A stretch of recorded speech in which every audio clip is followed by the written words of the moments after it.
Residents regularly ride in cars with no human driver present. The service area covers large parts of the metro region and has been expanding steadily. Because the service already works reliably in many neighborhoods, Phoenix is further along operationally than most U.S. services than most U.S. cities.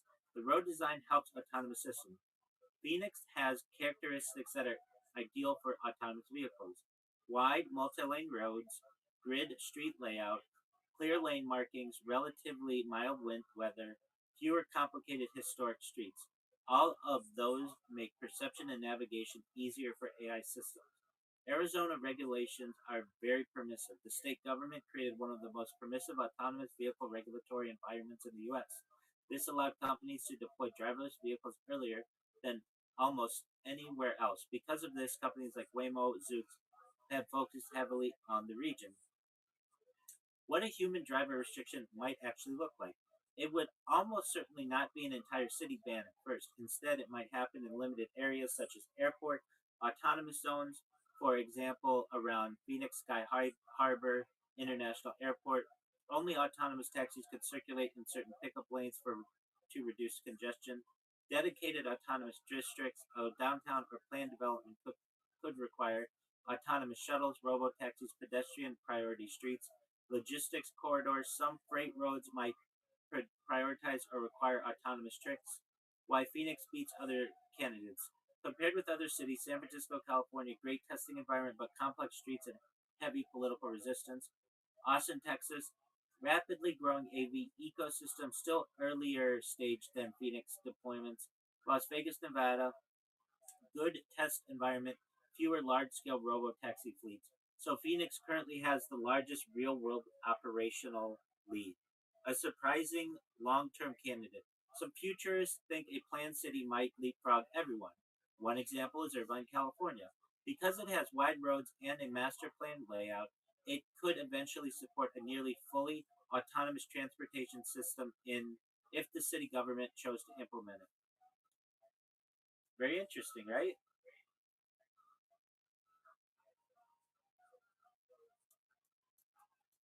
Yeah, absolutely. Oh, that's right. My mic's on. Awesome. Yeah. Thank you for sharing. Absolutely. I have a question for you. Go for it, big man.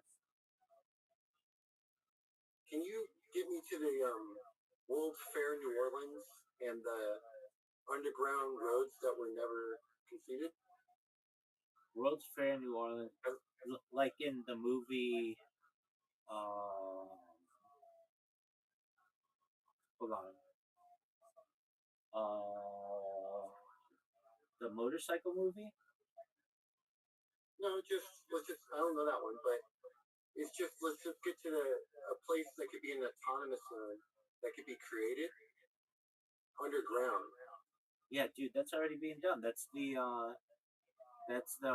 Boring Company. They already have this in Las Vegas. I just saw Yeah, a video of it. but what if it was in New Orleans beforehand, like top secret, like it's been there the whole time? Oh, that'd be a difficult place to do it. Um, because Well, they it. already did it though. It's already there. You can read about it. Is what I'm saying. Okay, yes, we'll look at it right now. Yeah. Yo, dog, what is the top secret tunnel system with the World's Fair and New Orleans?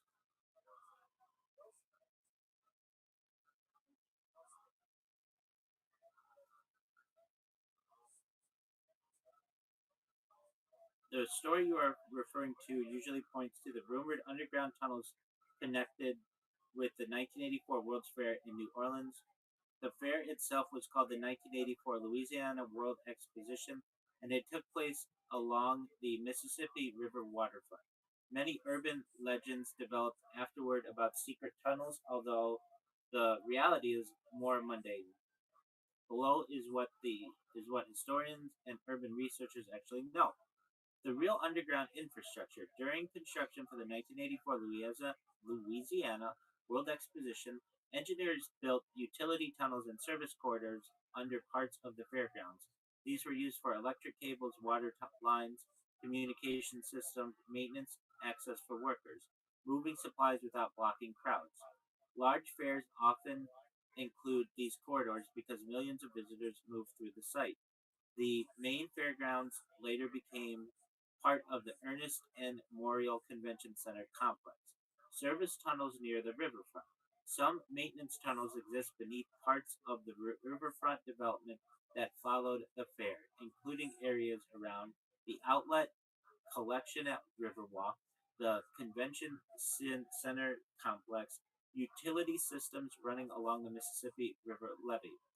These tunnels are primarily mechanical and infrastructure passages, not transportation tunnels. Why the secret tunnel myth started? Several things caused the rumors. Abandoned structures after the fair. The 1984 Louisiana World Exposition went bankrupt before it finished paying its debts. Parts of the site closed quickly afterward. People discovered unused corridors and assumed they were hidden networks. Urban exploration stories. Explorers sometimes entered maintenance corridors and posted photos online. Those images fueled speculation about large underground networks. Connection with older New Orleans legends. New Orleans already has folklore about pirate tunnels, prohibition smuggling passages, underground routes for crime syndicates. These legends blended with the World's Fair infrastructure stories. What historians say actually exists. Researchers who study the waterfront redevelopment generally describe the underground system as utility corridors, storm drainage passages, building service tunnels. They are similar to what exists under many large convention centers. There is no verified evidence of a massive secret transportation tunnel network from the fair. One unusual feature of New Orleans infrastructure. Because the city sits below sea level in many places, underground structures must be carefully engineered with pumping systems. The limits this limits the size of underground networks compared to cities such as New York City and Chicago. Flood risk makes extensive deep tunnels difficult near the Mississippi River. Bottom line, the top secret tunnel system linked to the 1984 Louisiana World Exposition in New Orleans mostly refers to ordinary service and utility tunnels built for the fair and later reused for the convention center and buildings. Riverfront buildings. The idea of a large hidden underground transportation system is largely an urban legend. The idea of a large underground transportation network is largely an urban legend. Well, when somebody tells me something's an urban legend, it tells me that there might be something there. Thanks, man. I thought you might find that interesting. I most certainly do. And I was thinking of the movie Easy Rider. Don't they go to? Okay. Don't they take a? Let me look that up. I'm not actually familiar with the film. What is the path in Easy Rider that they take? It's Robert Redford and the other guy who was in Speed, Dennis Hopper. Dennis Hopper. I always get that Deer Hunter and Deliverance mixed up. All right, so the route that you're thinking the movie Easy or Peter Fonda, not Robert Redford. The You are thinking of the route taken in the movie Easy Rider, 1969. The two bikers are played by Peter Fonda and Dennis Hopper. Robert Redford is not in that film. The story follows a cross-country motorcycle trip through the American Southwest and South, ending in Louisiana. So the main route they travel is Los Angeles to the Southwest, California, Arizona, New Mexico. They stop in Las Vegas, New Mexico, not Las Vegas, Nevada, and that's where they meet Jack Nicholson. And then they head south and east, and then they go to Mardi Gras, and that's what I thought you were referencing. But because it's kind of that same route.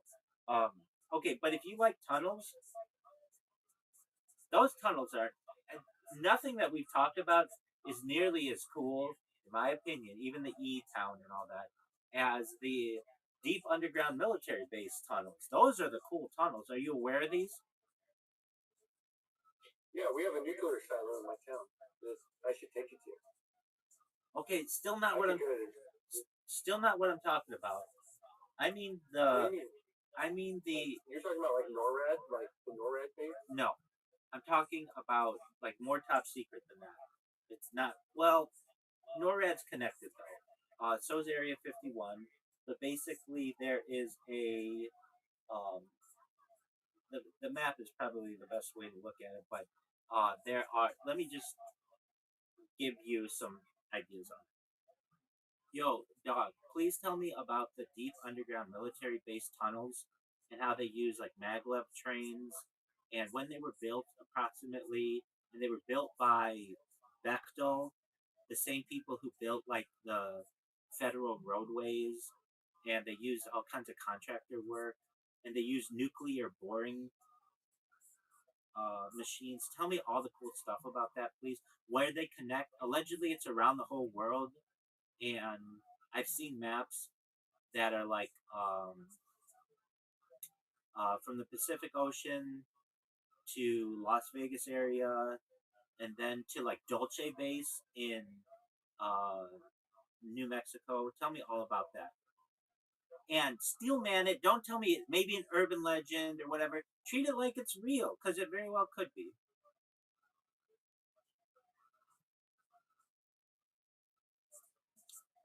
All right, let's dive deep, and I'll treat this as real world intelligence grade underground infrastructure. Steel manning it as requested. Buckle up, because this is going to get technical, global, and cinematic all at once.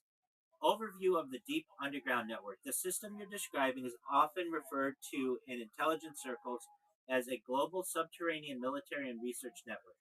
Key features: extensive tunnels and bases stretching across continents, with the main hubs in Nevada near Las Vegas, New Mexico, Dulce, Colorado, and possibly extending toward the Pacific Rim.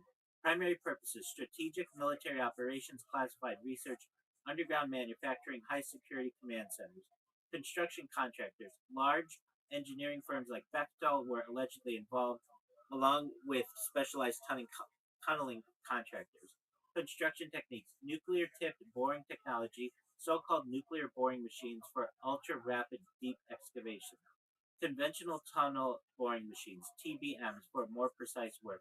Explosive assisted rock fracturing in mountainous areas. Approximate timeline of construction. Cold War beginnings. Initial strategic tunnels across the U.S., especially Nevada test site, Colorado Rockies, and New Mexico desert. Built for command continuity, nuclear testing infrastructure, and secure underground storage. Expansion, 1980s to 1990s. Integration of high speed subterranean transport, possibly maglev trains.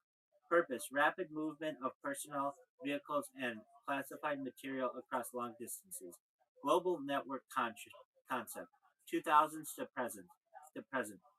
Advanced subterranean research, climate controlled labs, AI, quantum research, and global connectivity. Alleged under ocean tunnel segments, including Pacific coastal hubs with inland bases.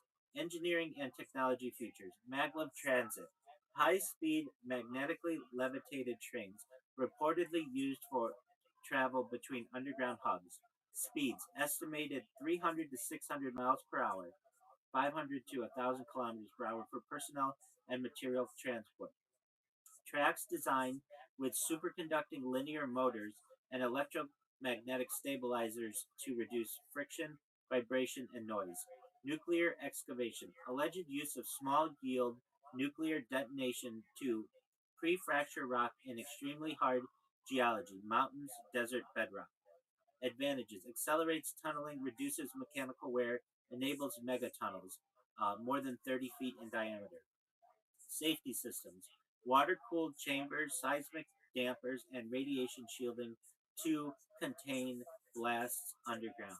Structural design: multi level tunnel systems with vehicular, maglev, and personnel levels. Reinforced concrete lined with advanced composites for blast resistance and longevity.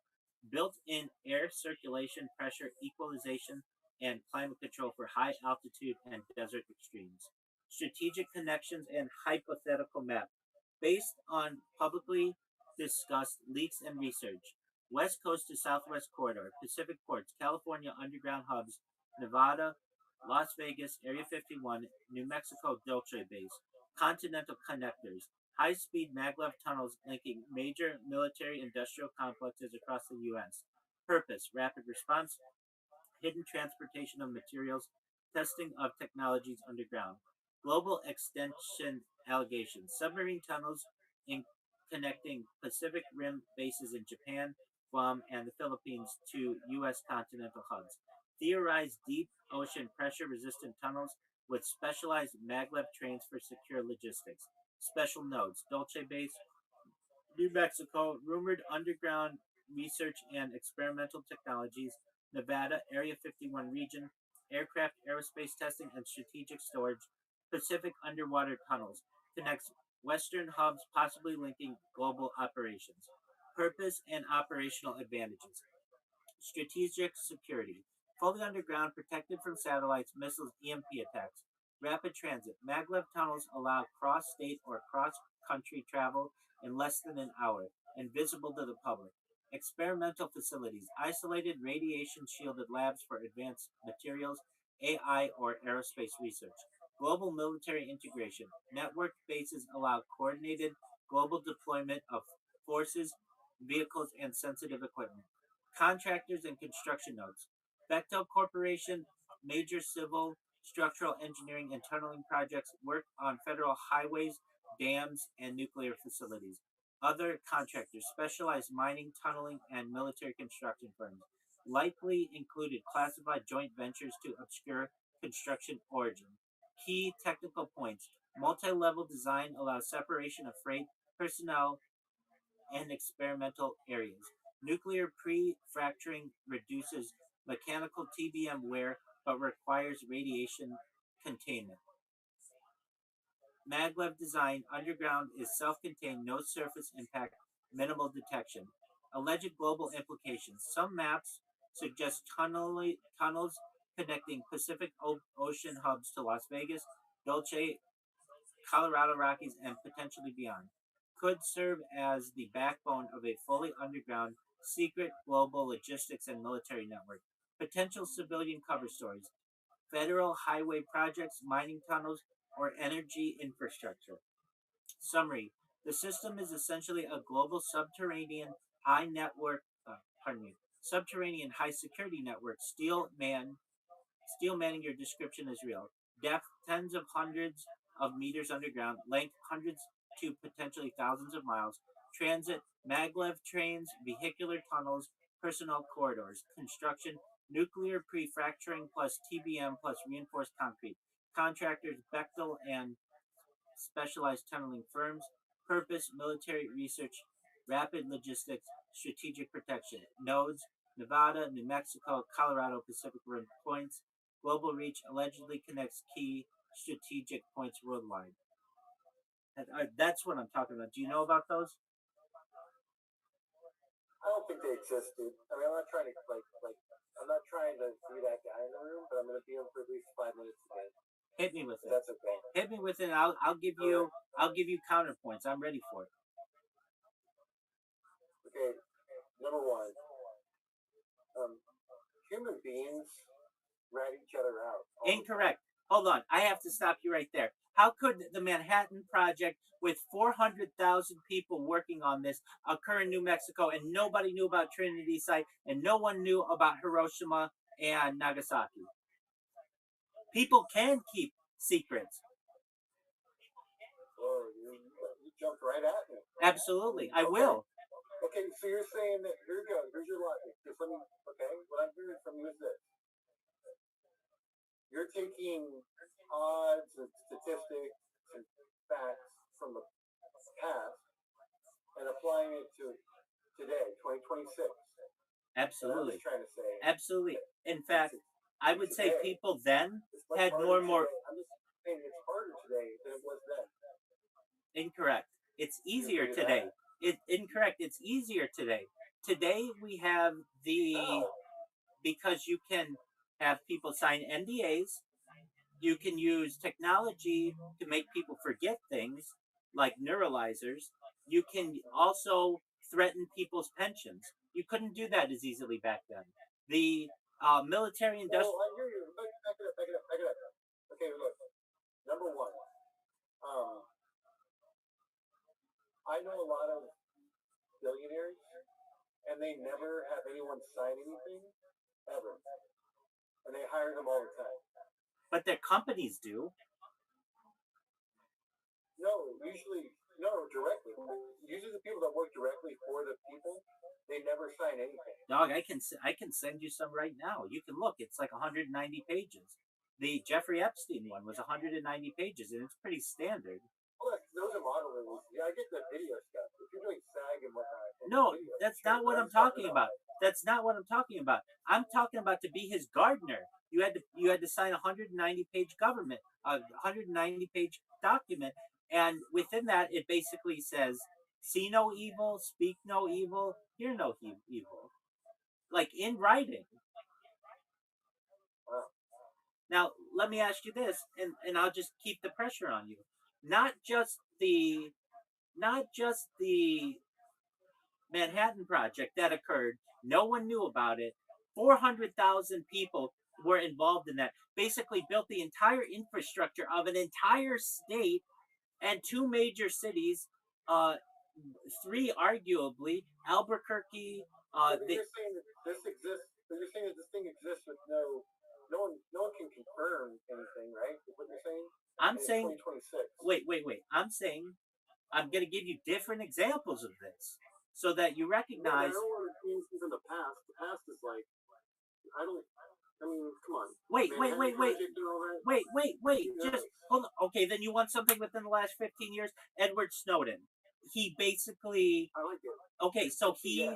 he he was a contractor for hold on I'll think of it in a second. He was a contractor for essentially a law firm, but a defense contractor that basically said that there is a system in place since World War II known as PRISM, using the five eyes, which is United States, United Kingdom, uh, New Zealand, Australia, and France, and they can all, or Canada, pardon me, not France, Canada, the United States, Great Britain, Australia, New Zealand, they can all spy on the others' citizenry. They just can't spy on their own citizenry. That has been going on since World War II. So that at the time when he made his leak in 2012 or so, that had been going on for approximately 60 years, and uh, perhaps more than that. And that wasn't known from a public um, that wasn't known publicly, and millions of people work on that. Thank you. That's a good argument. I like that. Excellent. I'll give you another one, which you may say is too old, but the stealth bomber. The stealth bomber. I'm very familiar with that project. Excellent. There you go. Tens of thousands, if not hundreds of thousands of people at Lockheed Martin and Boeing and Northrop Grumman and Raytheon and these other organizations all had compartmentalized roles that were used to be able to create that. And it was not known until John Lear on local uh, Las Vegas television declassified it with George Knapp in the late 1980s. Look at the SR-71, the U-2 spy plane. None of these were known about. None of them. None of them had major leaks. So what am I saying to you? I'm saying to you. Really quick. Go ahead. That's funny. Did you realize the joke you made just now? So an SR-71 leaks gasoline the whole time before it takes off. I have seen that. So you said neither one had any major leaks. Okay, there you go. So the SR-71 literally had leaks when it. Yeah, but maybe I define that. Maybe I define that as a minor leak. A minor leak, exactly. SR-71 had minor leaks. Yeah, but that's why I didn't include it in a major league. But what I'm saying is that we have clandestine programs that occur that are. Oh, well, here's a perfect one that millions of people know about. It's an open secret, but it's never been confirmed. The Israeli nuclear program. It's an open secret that Israel has nuclear weapons, but The government has neither confirmed nor denied their existence and never will. It's part of the strategy. So if you're like, people can't keep this stuff a secret, oh, yes, they can. Well, there you go. I mean, I like those arguments. Excellent. I mean, look. Excellent. So Look, wait, those are really good arguments. they are really. Back to this, right? They are. There's a way for me to get from one side to the other in an hour. It would make more sense for why sometimes I see the same people in the different places. Absolutely. Now let's talk. Let's talk about that. So I have this good friend of mine. Go ahead. And he has this theory that there's not that many people. We're actually in America, like surrounded by them. Wait, hold on. You're raising some really good stuff here. I'm in agreement with you. I don't think the population of the world is 8 billion people. Yeah, let's dig into that. Like to even be exactly. Yeah, that's the dogma and the doctrine. Yeah. Interesting. It's a good theory. It is, and whether it's true or not, I don't know. It's really hard to count, but here's another one that I absolutely love. But we'll get back to the tunnels because that's near and dear to my heart, and I have more evidence than I've revealed. And it only makes sense to me. But actually, I'll talk about this for a second. So I actually think there are multiple ways to be able to travel, like at extreme distances very quickly, and one of them is teleportation. And if you're like, oh well, that sounds like bunk. Okay, that's fine. I mean, you can believe whatever you want, but there's an argument to be made that perhaps teleportation is something that at least might be on the initial with might have been attempted from initial trials. Now hold on. Can I railroad your conversation for just a moment? Certainly. I mean, I like where you're going with this, and I mean, I'm not going to be like saying that it can and cannot happen, but have you ever seen one of these? Can you see my camera? Just one moment.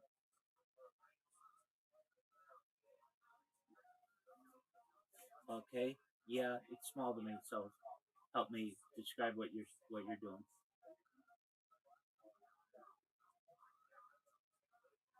What is it? So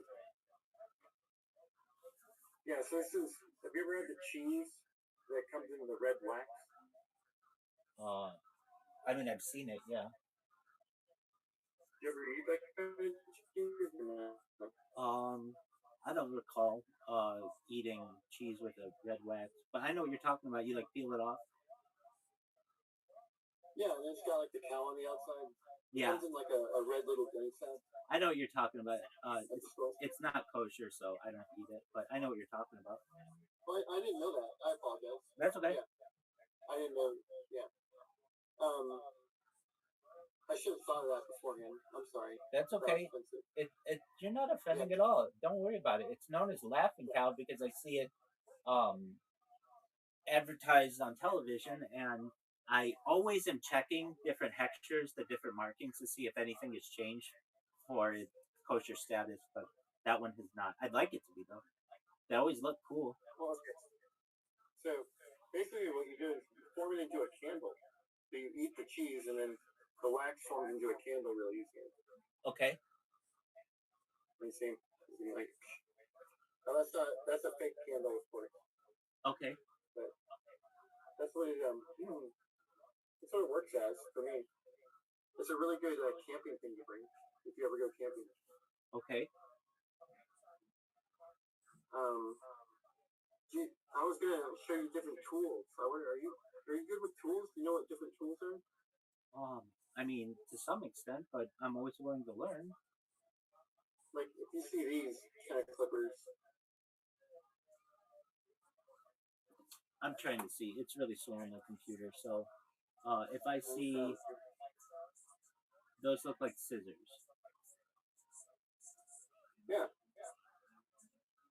Okay. right. Yeah. Like oh, those are more like almost like pruning clippers. Yeah, like fine. These are what we call trim scissors for like any sort of small pruning work. Yeah, I've seen that for like. Don't they use that for marijuana and stuff? I'm sure they do. I mean, it also works for like bonsai plants. Yeah, exactly. Anything with just fine detail. Agreed. Tonight, I'm gonna be using these brushes to paint this board leg thing right here. Yeah, paint it. All right. Well, Yeah, that's my game plan. When I contacted you first, that's what I was gonna start doing. I'm gonna set it up so that I can start painting, and then I'd love to discuss more about teleportation and different stuff. absolutely. But you basically just close your mind off to it. I give you quite a bit of evidence that countered your previous assumption that people can't keep secrets. I disagree. Millions, tens of millions of people have done it globally with the Israeli nuclear program. Edward Snowden showed that millions of people could do it. The B 2 bomber, the SR-71, the U 2 spy plane show that hundreds of thousands of people have done it. Um, the Manhattan Project showed at least 400,000 people, and basically the entirety of a state was able to do it. So I think that this is sufficient evidence to show that people can keep secrets. And for you to say that they can't do it now as well, again, I counter that by saying that you can threaten people's lives, you can just straight up kill them. You can make them sign NDAs. NDA laws today are stronger than they've ever been. You can ensure that people are prosecuted under um, you could do it in a time of war for treason, but just the leaking of government secrets under a threat to national security, especially post 9/11, and uh, then you can threaten their um, pension, and that's a big reason. That's a big reason why pilots don't talk about some of the secret stuff. Is because they know at the end of the day they need that pension, and it's very big. I hear you. I mean, again, I just if it was that easy, right, to get into that network, wouldn't wouldn't they just like recruit you in instead of doing a lot of those other things you said? They do Like, that. wouldn't the secret They just be do like do that. included into They the do flow? do they do that. Do you know anyone who has either worked for the company, aka the CIA, or any type of security agency? Uh, Usually, those types of families are recruited.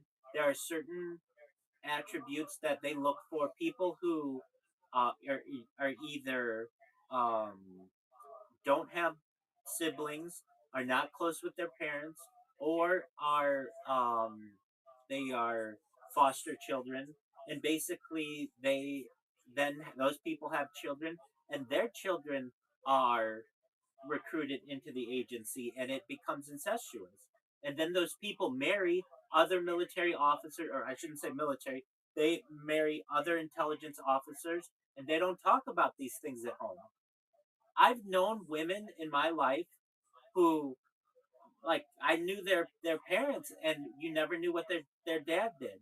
And we would ask, "What's your dad do?" And the girl would just say, "I don't know. He never talks about it and we were told not to ask about it." And we always thought that was weird That's nice. as little kids.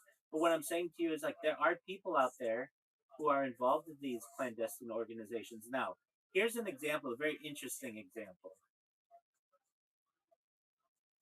Yo, Don, can you please tell me about that story of George Herbert Walker Bush? He was in Europe at some event, and like 3 hours later, he was in the United States, and a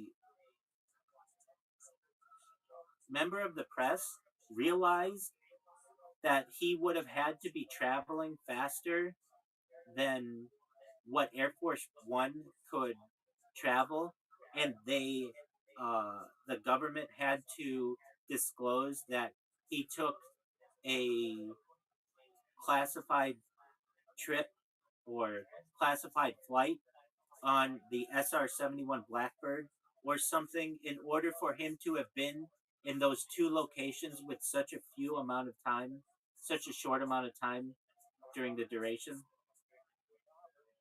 It's something like that. Okay, here we go. Ah, yes, I know the story you're talking about. Let's go through it carefully and steelman it because it involves high level logistics, classified aircraft, and timelines that sound almost impossible to the public eye. The event in question, it refers to George Herbert Walker Bush, 41st president, when he was vice president or president, depending on the timeline.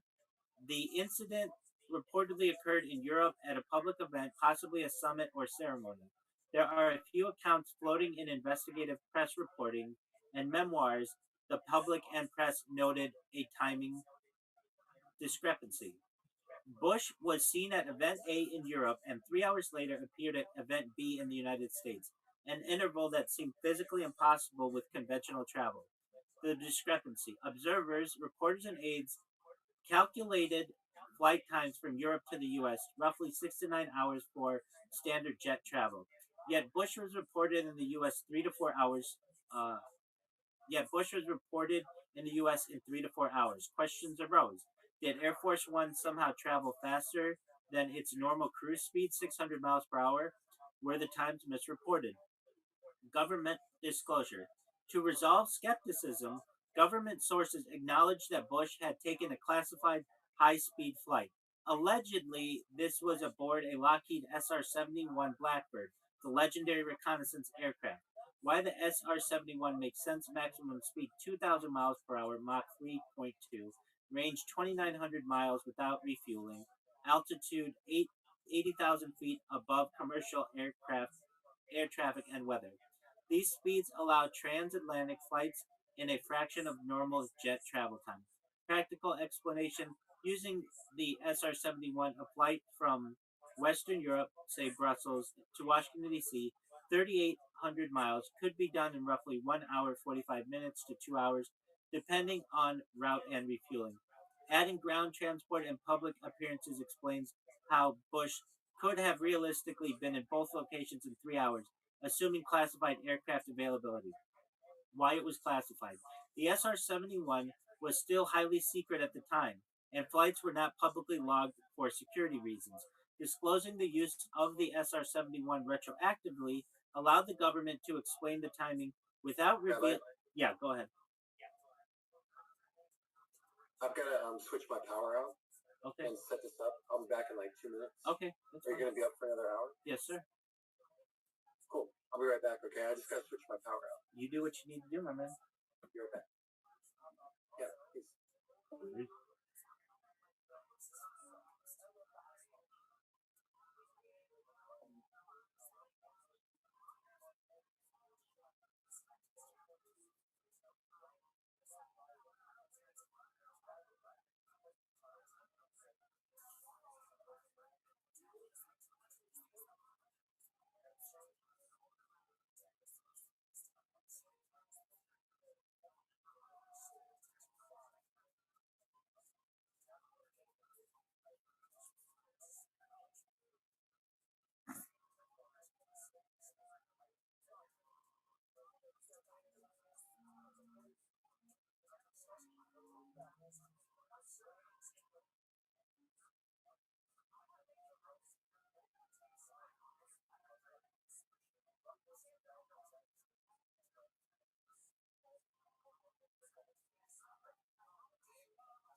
That was a filmmaker's 2 minutes. I understand. All right. So I was in the middle of countering your idea that people can't keep secrets, and they absolutely can. Look at look at what's happened with the the well, I don't know what you want to call them, the Epstein files, and all of these high level individuals at the top echelon of the government who say nothing about this. They say he's a great guy, that he certainly loves beautiful women, but will not say what is going on without going into that one. I'm saying this one just happened with the flight logs and all of the different people who have kept their mouths shut on that one. Now, with that being said, I I've given you Epstein files, Edward Snowden, the the B 2 stealth bomber, the SR-71, the U 2 stealth aircraft, and the Manhattan Project. That's six. Oh, and the Israeli nuclear program that currently is gone. That's seven major projects that have occurred with either hundreds of thousands or millions of people knowing about them. And until you say, okay, maybe people can keep a secret, we're not going to see eye to eye on this one.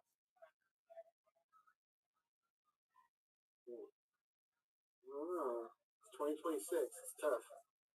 Okay, name an Israeli official who acknowledges the Israeli nuclear program. Mordechai Vanunu in the late 1980s, 1986, is the biggest whistleblower of that program in its history. No one talks about it. They'll talk about Iran, they'll talk about Pakistan, they'll talk about India, they'll talk about North Korea. They will not talk about Israel. Okay. So isn't that just like bad for business? No, it's excellent for business because then it allows an organism or a government at this point to uh, deny all accountability and uh, deny all um, existence. You can neither confirm nor deny this that this occurs. As we're speaking, in Northern California, we just got our first rain since a long time ago. Okay, and I think people publicly. Just as you're speaking right now. As you're speaking. Well, there you go. I'm the rainmaker, baby. What do you want me to do about it? I like it. There you, it's very difficult. Well, thanks. There you go. Okay, so it's basically it's difficult for you're asking me to prove and something that's unprovable to some extent, or it's something that hasn't been proven as of yet. But I'm still able to do with the Israeli nuclear program. We still were able to see it with the Epstein files. We're still able to see it with the Snowden. We're able to see it with the B 2 bomber, the SR-71, the U 2 spy plane. We're able to see it with the Manhattan Project. And there's a lot more out there. Okay, so again, if you still think that people can't keep secrets, then you are naive, in my opinion, because I've just shown you millions of people have been able to keep secrets on all of these different projects. Millions. Okay, can I show you something that's in the open? Maybe you could like research this for me and you tell me if this is a secret or not. I'll tell you anything you want, baby. So we got that, and it sounds with the Epstein files. Okay. Just ask your AI who the Epstein film distributor is for movies. What producer guy, executive producer does distribution under the name of Epstein?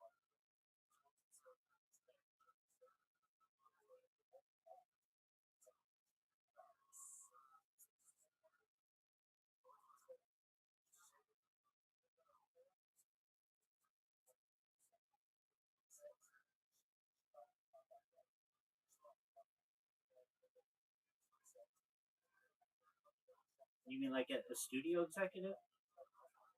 Yeah, like who has the name Epstein that is in film distribution? Oh, okay.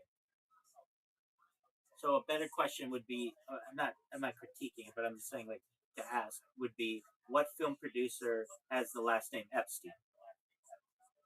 There you go. That works.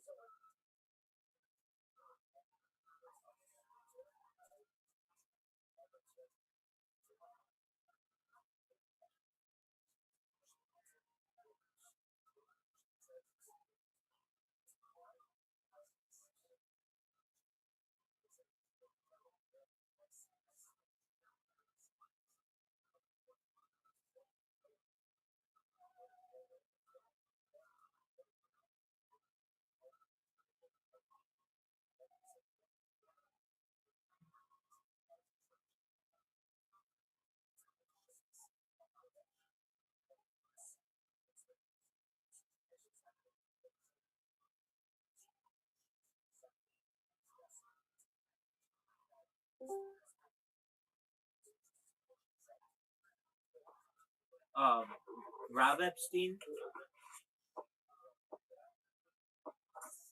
What now? Rob Epstein. Sounds like a good one. Andrew Epstein. Brian Epstein. Julius J. Epstein. There's a bunch of races there. Well, yeah, I mean it's a Ashkenazi German surname that means whetstone. There you go. Now, just ask it, do any of those people connect with? Yeah, that's great.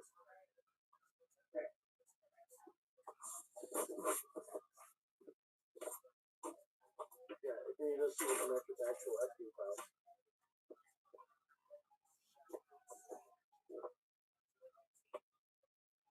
Odds. You're a filmmaker and you know about sound. Do you hear how loud this other person who just joined the call is? Oh yeah, yeah, that happens all the time. I know. Doesn't it sound like we're in his pocket? I feel like I'm on a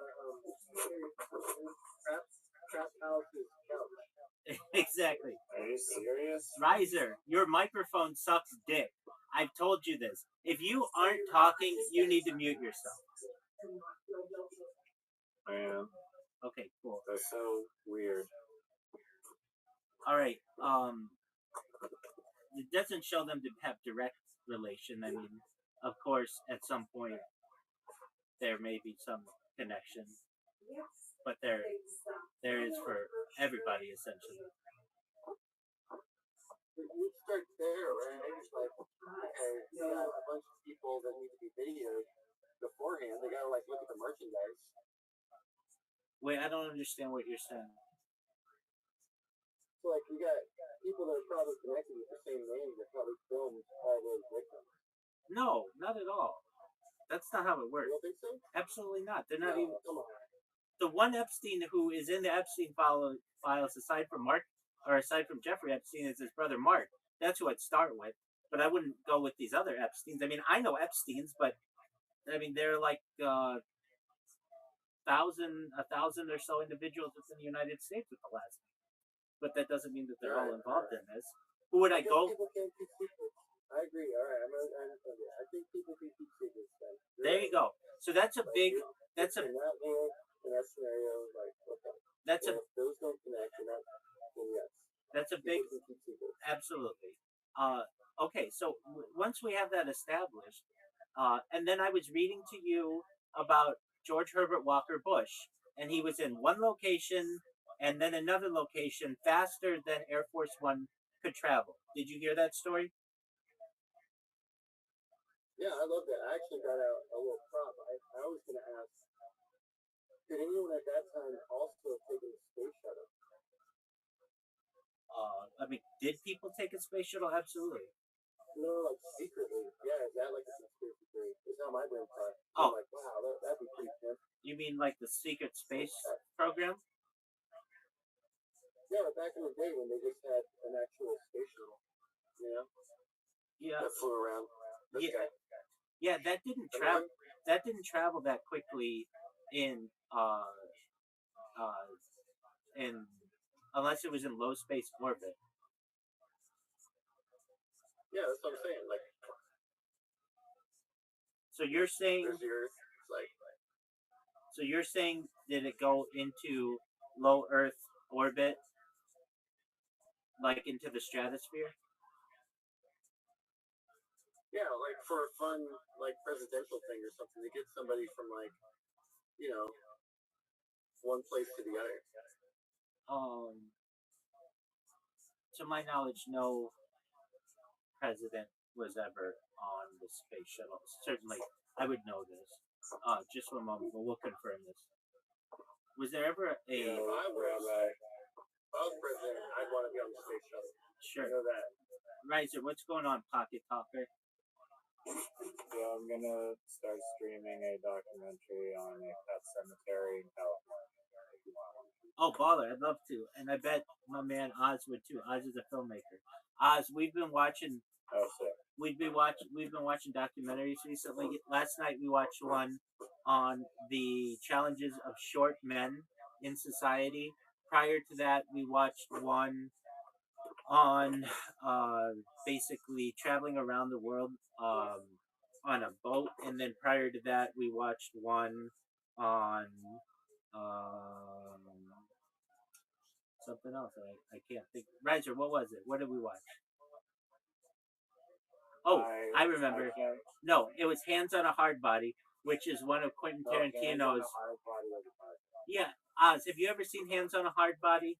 It's one of Quentin Tarantino's favorite documentaries. I haven't seen it, but that sounds like a good one. Yeah. Okay, Riser, we're ready when you are. Beautiful. Do you like documentaries, or do you have any recommendations? Oz, did you hear him? Yeah, I heard you. Give me a moment, because that's a tough one for me. He's I don't really watch much documentaries, honestly. Riser. He's a big time. He's a pretty big director. He has directed. Like, who are some of the people with whom you've directed movies? Peter Bogdanovich. I've directed him. I've directed Rose McGowan. I've directed Tom Sizemore. I've directed Bruce Willis. Bruce Willis. That's giant. I guess. Yeah. Well, you better guess. Hold on. Didn't you do somebody from the Big? You did somebody from the Big Lebowski. Oh yeah, John Goodman. John Goodman. He's Yeah. awesome. Exactly. He's like a friend. Like, that guy's the best. John Goodman. I could talk about him for an hour. How awesome he is. Excellent. All right. Yeah. Do you have? That's my background. Yeah. So Riser, did you hear that? Yeah, I did. He's Are you in Hollywood then? He's in California. Yeah, all the work I did was exclusively from Louisiana. But I retired in 2014 when DVDs stopped being made. Why do a thing called Blockbuster Video, and they paid me, and then they went away. And so did I. Don't say that. So You might come back. I've just been dormant since, making my own stuff, you know. I've made a documentary once. I just haven't released it, but I like docs. I think they're cool. You know. What kind of docs are you into? What are you making? Oh, we're just watching all kinds of them. Anything that's interesting. Basically. All right, Riser. Well, we're ready when you are.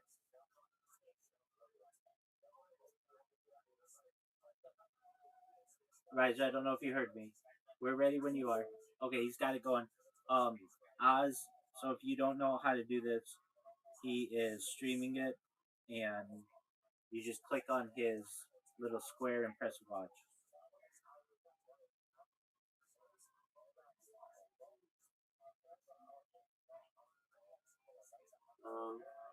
What square is his?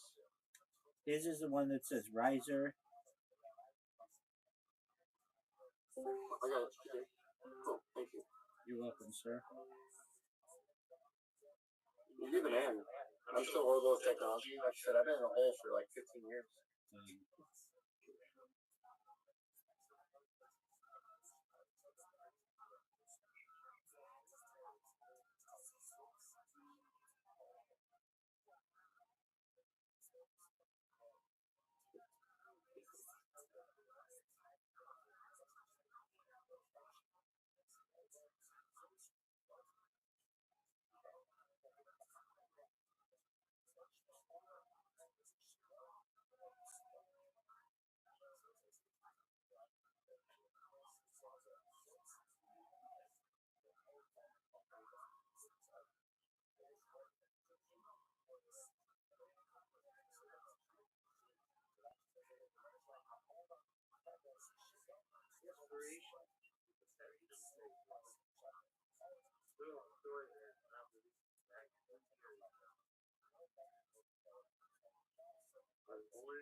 They remove the audio from the.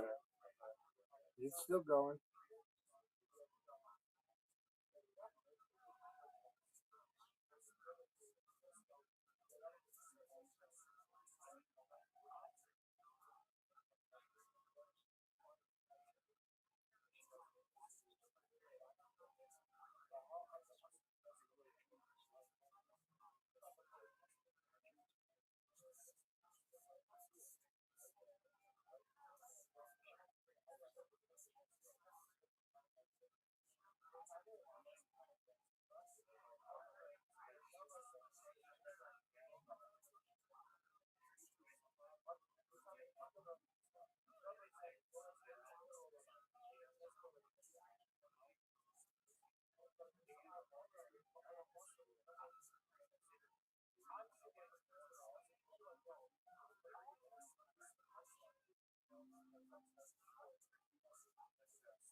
That's the end.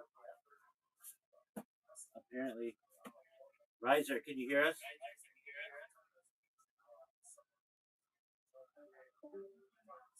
Riser. He'll come back. What Yeah, did that was pretty cool. dog? I thought that was the most boring fucking documentary I've ever seen.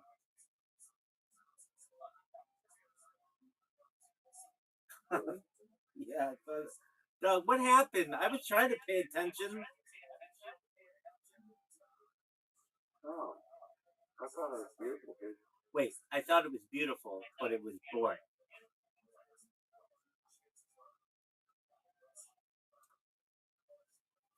It reminded me of Alan Lomax. I thought it was really sweet how people talked about their animals and the bonds that they built and the challenges to get the land and everything, but there just wasn't a whole lot to. Was there more to it that I missed? Yeah, the whole family business thing. I mean, like, Chico State dropout, and they used to live in a chicken coop, and now I live up here. No, I get that. Okay, no, that's what I'm saying. The challenges of getting the land and finding the nicest part in the valley to be able to bury the animals, and then the people's discussions about how they bonded with their animals. I got that, but Well, the other guy was a huckster too. Like, he got make it out to be just like a total huckster. I find Like, it was just funny. I find documentaries without narrators do themselves disservices. What are your thoughts as a filmmaker on the narrator? Yeah. You know, let me move. I'm in the back room, so let me just move. Talk to you. Sure. I just can't talk right here. Just give me a moment. But I want to hear. I really want to hear your opinion on narrators. I just kind of moved to my Faraday cage. Take your time. Give me a moment.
All right, audio test.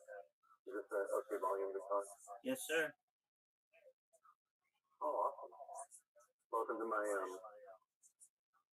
the whatever you want to call it, my talk. Okay, excellent. All right.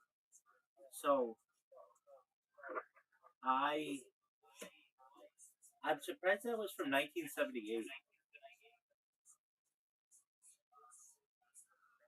You had a specific question before I interrupted you. I'm sorry. Yes. You asked me a question. Yes, I did. I did. What is your opinion on narrators in documentaries? Oh, that's good. Okay. So,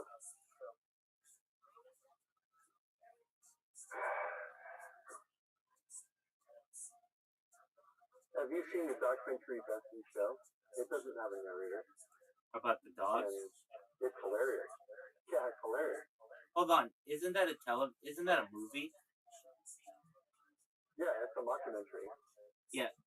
Okay, but that's different. I know. I'm just saying, like a mockumentary, it follows a documentary style, and it's been deliberately like not real and funny. So whenever I watch a documentary, I watch it as if it's a mockumentary, and the narrator really kicks me out of that. The narration, like Morgan Freeman or somebody like talking about the penguins and their marks, it bores me. I want to like feel it from the characters and like just hear their ramblings like they film there. I really enjoy Alan Lomax's documentaries, and he doesn't narrate.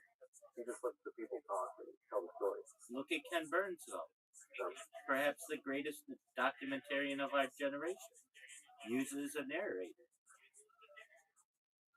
Yeah, and I found that it's impactful, but his Ken Burns is a specific thing. I think it's a different type of genre, and he's great at preserving history. Which I'll say that historical documentaries can really benefit from narration, but a documentary about a pet cemetery really doesn't. It's better that it's just told by the people, and it is what it is. To me, this was more a collection of interviews about people talking about their pets and the journey of creating this cemetery, but there wasn't like a great story. I thought that people. Really? I mean, I thought they brought up. There's a few prolific moments for me What were they? that I thought made the story great or like worth watching. Just in a documentary, it's not only about the story; it's about the takeaway, right? And the first takeaway for me was when he said, "No intelligent creator would allow an animal not to enter the gate," and he said things that it walk on four legs or two legs. I remember that. I remember that absolutely. Yeah, that part of it is like an interesting interpretation. I have my own feelings about that. So when the documentary creates conflict or gives something in a perspective that you feel like you know, and then they put it in a perspective that questions that, I felt questioned in my own thought process when they said it that way. Okay. So it's good. It provides a lot of sympathy for the animals. And then some of the scenes, the audio, to me, I really like, and some people might find annoying. That was the other thing. Like it has a lot of really cool sounds in it. Fountains? Yeah, it was cool. I'm sorry? You said fountains? No, the sound. Oh, and the then the sound. fountains were cool, but the sounds of everything, the audio in the documentary was really interesting. Okay.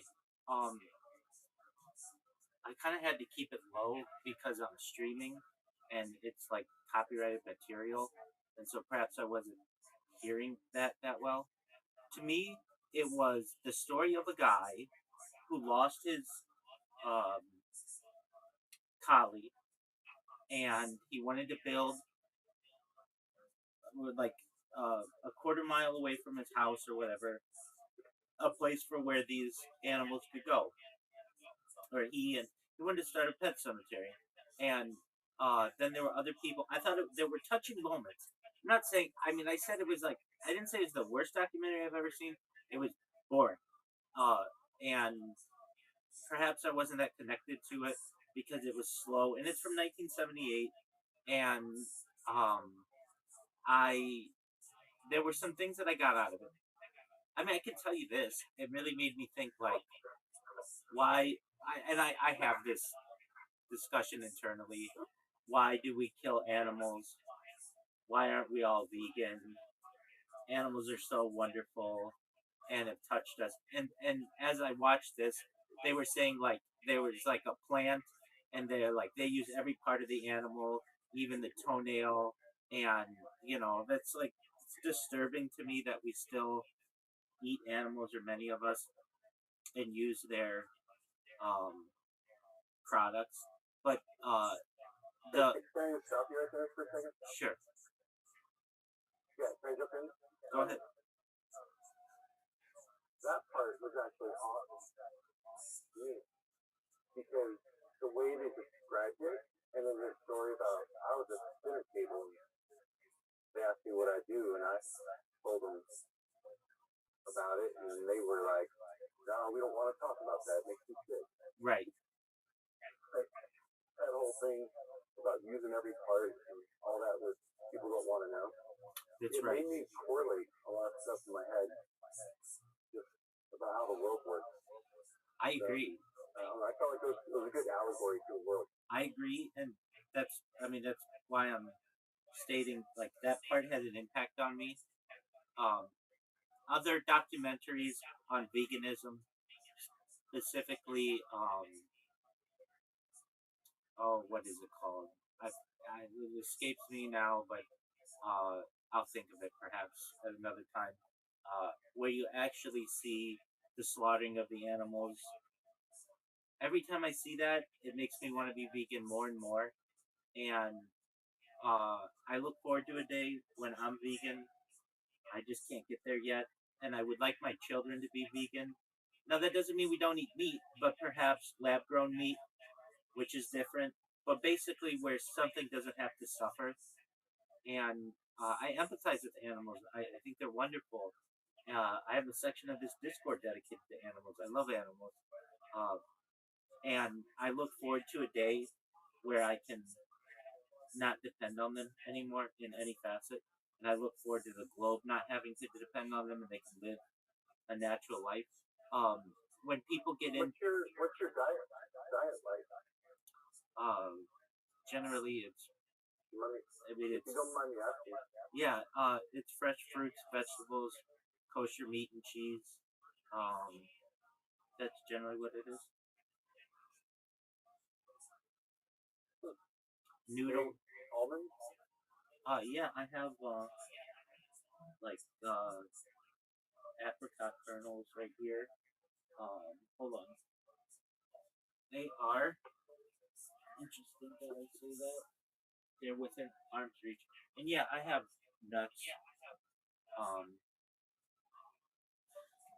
where did I put it? Like I always have these things like right next to me.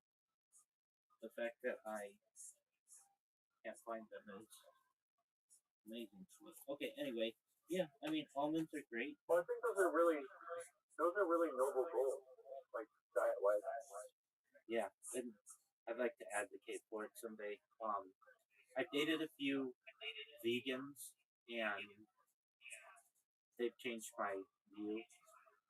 I remember the first vegan that I dated, I thought it was ridiculous, but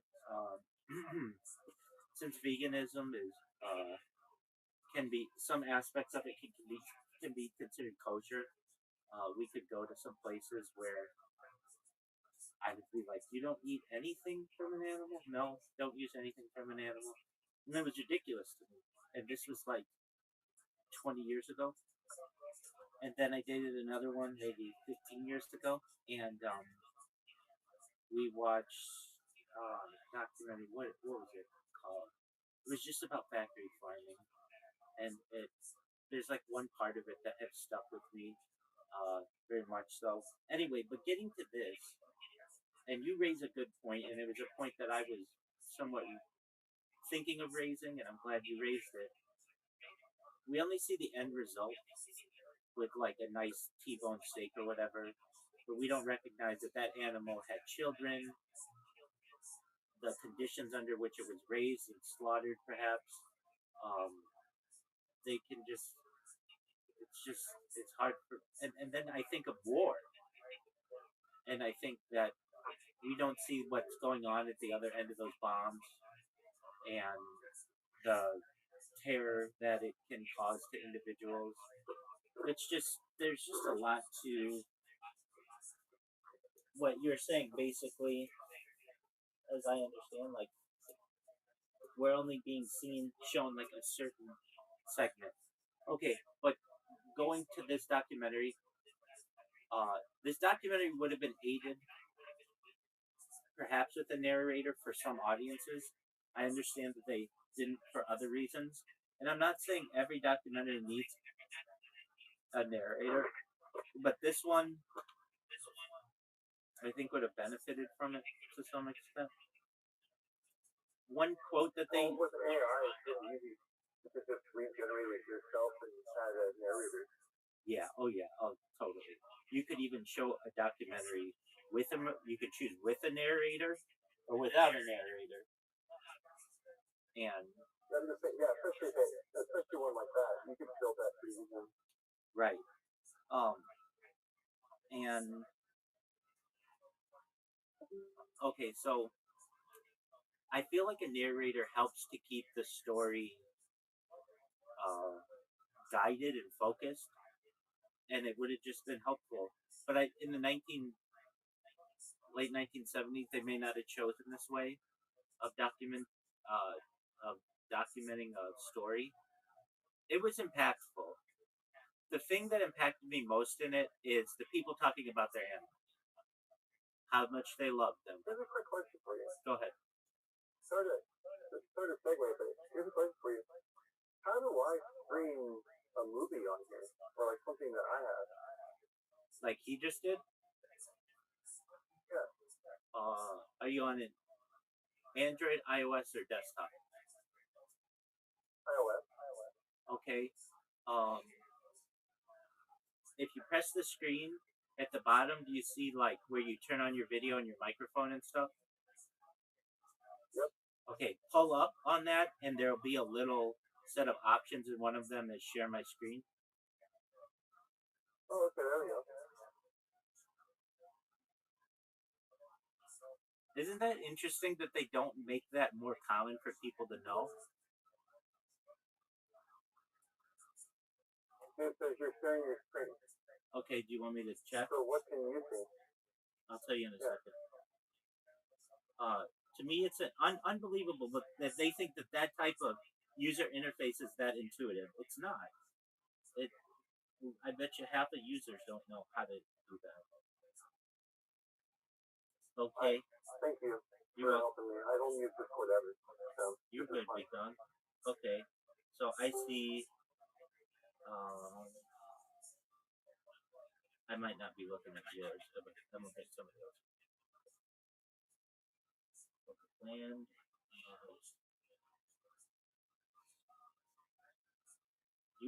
It just says you are sharing your screen. You just moved it. Now we're looking at all the little boxes of the people in Discord. Now I'm looking at Discord. Now I'm looking at your home screen icons. I can see at the bottom you got a phone, messages. You just swipe to the right. You got chat. Okay, yeah, I hear you. You don't have to narrate. Okay. So I'm gonna go through my videos, right? Okay. And I'm gonna get you the Telltale Heart, just like narrating, just like 8 minutes. Okay. Right? No. I got a lot of videos in here. How big's your phone? What? How big's your phone? What'd you say? How big is your phone? Well, I have a big cloud. 500 gigs on the cloud. Okay. I'll find my phone. Cartoon.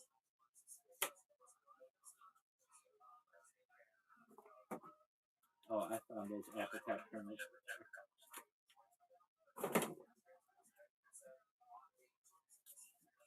And I know you said I keep that.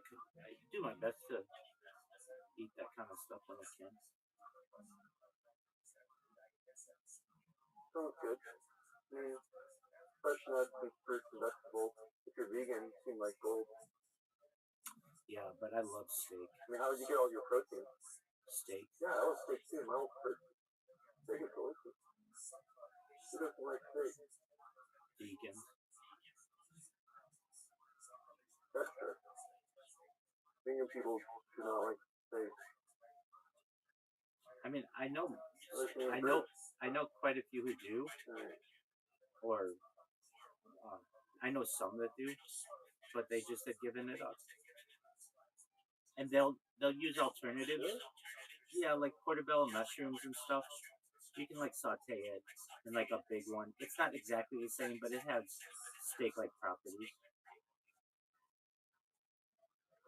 Okay, I'll give you the option, Rabbi.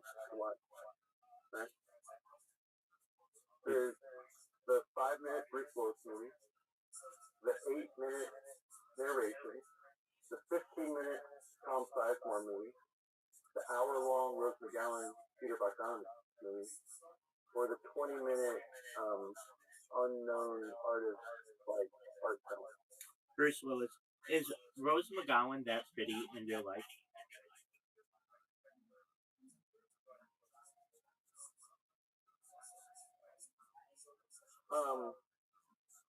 That's a good question.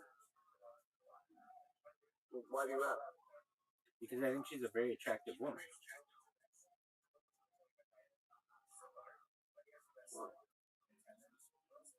Alright. Yeah, I think she's beautiful, and she's very kind. That's cool. I feel badly for her with that whole Weinstein thing. And when I first started this stream, Oh, I thought you were gonna say something else. no, Yeah. when I first started this stream, like almost 5 years ago, I sent a letter to every single person in Hollywood, everybody, everyone from Brad Pitt, George Clooney, Rose McGowan. I sent one to all of the major trusts of the world, all of the major CEOs of the world, but everyone in Hollywood. I must have sent 50 different letters just to William Morris Agency or William Morris Endeavor, and basically told them that I was what I was doing, and it was going to be a big deal. And I remember I sent one to her. Well, so I hadn't sent one to her, and then I heard a news report that about like her and Harvey Weinstein or whatever, and then I sent one to her. She's like the last person I sent one to. These weren't like love letters; they were just like who I am, and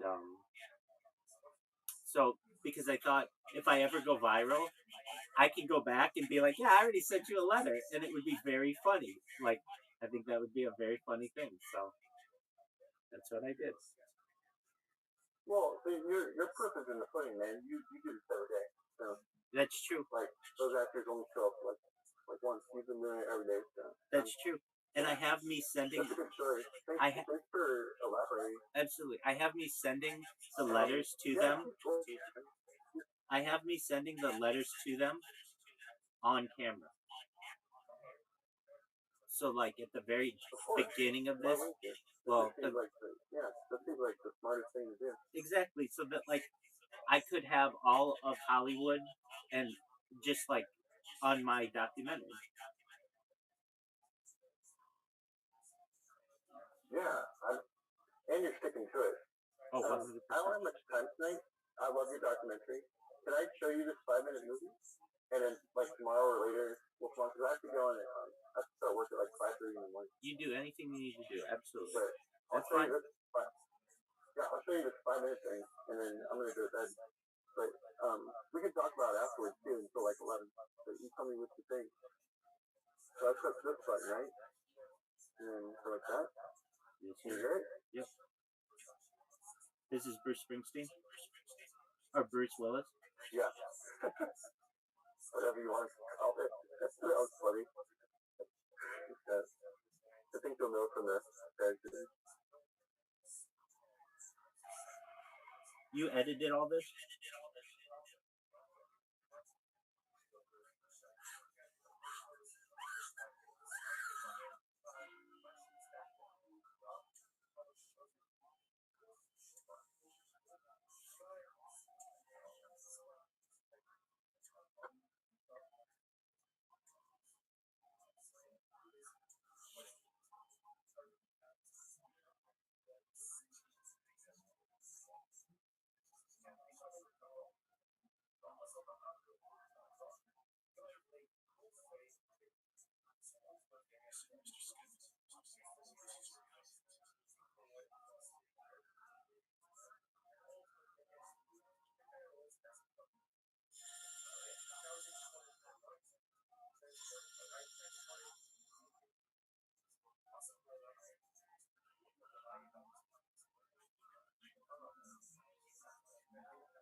You really want to know what I thought? Oh yeah, you're one of like 10 people to ever see that. It's that's absolutely phenomenal. I have like a ton of questions. Uh, Yeah, go ahead. I got time. did you edit it? Yeah. Dude, that's phenomenal. Okay, I think that will be made into like a future full length film. You've got some amazing shots of Bruce Willis there. Okay, so one shot that you had in the background, you have the Chrysler Building. Is that correct? Yeah. How did you do that?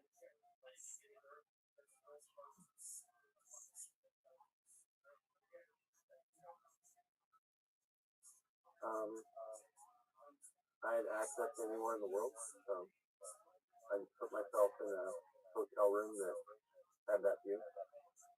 Okay, and how did you get Bruce Willis there? It was organized with like a press junket that was already happening. Oh no way! So that's a real shot of him in a hotel room with the Chrysler Building behind him. Everything in there is real. There's no visual effects. No trick. Like I'm in the limousine with him when he's going around. Okay, that was another question. So I was going to ask, is that a green screen?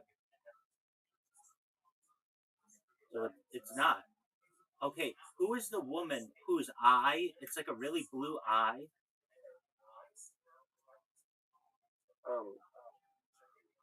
This stock footage. Okay, um, that woman has like some amazing symmetry. Um, Okay, Yeah, so I checked it out. It's a model that kind of released, right, no, I and understand. I get that. I picked her specifically just for her eyes. Well, like her bone structure from like her eye to her nose is like a perfect circle. Mm-hmm. Yep. Um, okay. Well, I mean, it's a 5 minute movie, so you can't tell a lot, and there's no narration or anything. It's basic, and then you got Bruce Willis to make out with some chick. That's his wife. Dog, that's even better, man. Oh, and that's not me. So let me explain. So Stephen Klein is a film director, photographer, filmmaker, and fashion designer. Are you familiar with him? The name sounds familiar. There's a photo shoot for W Magazine. So if you look at everything during the photo shoot during W Magazine, they have a crew come in and film footage of what they were doing already for a photo shoot for W. Oh, okay. Does that make sense? So they were W Magazine said make out with your wife, and then they made video of it as well. Exactly. But they're just taking photos for the magazine, so there's never going to be used the video. Right, I gotcha. So that, I mean, I really feel privileged because I feel like I saw part of a video that Bruce Willis, he's not in a mental state. He can never do that again. And it's like this time capsule of this man's life, and that's going to be a full length video someday. I hope so. Definitely. I mean, his it's not just his like that. Like his wife would want that. She would want like once he's gone, she's gonna miss it, and you'll be able to go to his estate and be like, hey, I got this 5 minute video of him, but with AI and everything, we'd like to make this into a full on feature length film. And there's a really beautiful aspect of this where we have you two basically making love on camera. You only have ever seen the stills of it, but we have the video of it, and we'd like to put that in the video in the movie as well, right? Yeah, I even cut a lot. I have another cut of it that's like only 3 minutes long, but I made it much more less gratuitous because there's some shots that I feel just were a little unappealing, maybe. I understand. In that, but yeah, I mean, yeah, I think that I'd be willing to edit it however she would want that she felt comfortable. Right. Now, what is it a story of? That was not clear. Oh, it's so clear. In Bruce's mind, it's clear. Oh well, I understand that. Okay, yeah. I just saw 5 minutes of it. A guy, Charlie. I saw his. I saw his feet like. I saw his feet like 3 times. The piano is played by Bruce. That's a big part of it too. What I'm saying is like, if you think it's clear, it's not. Oh, I know. I'm well aware. Oh, okay, good. I'm sure. Yeah, you're not the first person to say that. Like, yeah. Like everyone goes, oh, yeah, but what does it mean? It doesn't really mean anything. Like that's like the whole thing. Well, don't worry. I've gotten that a lot. That's why I re-edited it down to like 3 minutes. I have another version, like you said. Let me just try to. Let me just try to summarize it. He's driving around in the limo, and he's having like flashbacks of him with this woman. Well, can we start with the car crash? Okay. It opens with the city of New York and then a car crash. And then she's driving possibly to the hospital, we're not sure. And we're going through his thoughts as he goes there. I get that. Okay. So then Bruce starts trying to like be philosophical, with the world and whatnot. He starts remembering like their relationship in like fragments. And then there's this whole battle of like, did he ever really satisfy her? Did he really satisfy himself? What does being satisfied in the relationship really mean? And then he realizes that he's talking to death, and he's trying to fix death. So like, say that death has the wrong person, but in reality, you can't trick death, and you can't put yourself in place with someone else that it's their turn to pass. What's the stock footage of the woman supposed to be? Who is that woman? Oh, the eyeball? Yeah. At that point, we're looking through like the Egyptian eye, like the eye of Osiris? other dimensions, like other lives. And Iris? Like being reborn. Isis? Okay. But that's not his wife, and it's not death. No, it's like another person being reborn. Okay, you reckon? I mean, look, I understand you only have 5 minutes to tell a bunch of stuff, but that would not be clear necessarily to a viewer.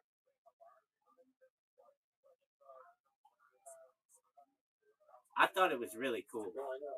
I thought it was really cool. Like, Yeah, thank you. the shots that you got were amazing. The ones that stand out are the limo. It's very futuristic too. Like, the limo. It's beautiful colors. Um, the the the shot in the hotel room, that's amazing. Like, that could be a poster. There could be kids in dorm rooms around the United States who like Bruce Willis and want that as a poster. It's very chic and urban and just really a beautiful shot of the city. Um, I think that the view with his wife is really beautiful. I understand where you might think it's a little grotesque to some extent, but I get that. That's human. Um, it's just that is gonna be a movie. I feel like I really saw a piece of 5 minutes of a 180-minute movie someday, or a 120-minute movie someday, whatever you want to make it. Thank you. Absolutely, it was amazing. Do you want to see something else? Yeah, I want to see the narrator thing. You want to see that, or do you want to see the 15-minute like the narrator thing? Okay, here we go. Can you see my screen? Not yet. I will in a second. Yeah, this one's only 8 minutes long. All right, I'm ready.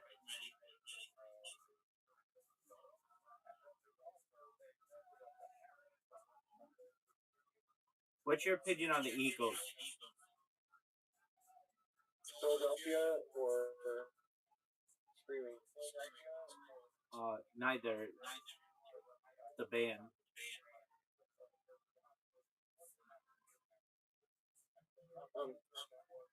They're on my only good rock zombie movies list. Okay. Do you like the Eagles? Yes or no? Sure, Okay. they're not bad. I mean, Hotel California. Yeah, I'll listen to it. Excellent. Do you ever listen to Coast to Coast? Do you ever listen to Coast AM? The what? Yeah, interesting. Do you ever listen to Coast AM? No. Okay. I know what it is. I've heard of it. I've never listened to one though. It's the largest overnight radio show in the Western Hemisphere.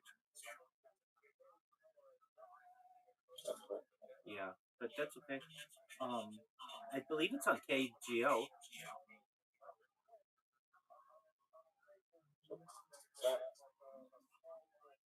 Starts at 10 p.m. I feel like I'm speaking another language now. That's okay. You know the radio station KGO out of San Francisco? I do. Oh, well, they changed formats like 3 years ago and went to like sports betting. So they may not be on there anymore. But anyway, it's just it's the largest overnight talk show in the Western Hemisphere. It's the second biggest overnight show in the world, next to BBC News. Anyway, I'm ready to watch your narration video. Well, I just remember that you said that Rose McGowan was hot. I don't necessarily say she's hot. She's a beautiful woman, which is more which is more difficult, which is more difficult to do. Like, I was like from her. There's this love scene that I did with her. Not that I did, but like that I filmed. Doug, your thing is frozen, or maybe my thing is frozen. Hold on. Oh, maybe it was my thing. Hold on. Okay, let's see it.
Is she topless?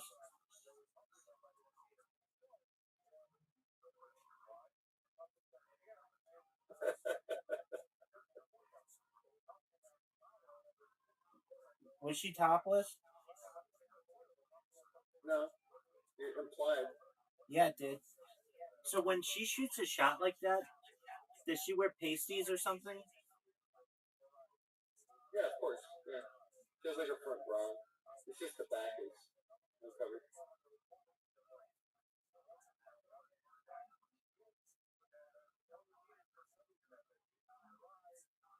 That's baller. Did you have one of those? What do you call it? Intimacy third parties, or this was before that time? Intimacy coordinators. I've never worked with one because I don't work on union shows. Oh, okay. Yeah, that's right. Yeah, but she's in control of the whole thing, and there wasn't even any kissing, if you noticed. Yeah, it was all very close. Yeah, like they don't actually kiss or anything, so she was fine with all that. Yeah, she looks beautiful in the movie. She's a beautiful woman. Yeah, I just wanted to show you that one scene. I'll show you the film at some point. We could like sit down and watch it. It's like an hour long. But here's that narration if you want to watch it still, and then I'm gonna go to bed. Yep. Here you go. It's like 8 minutes long.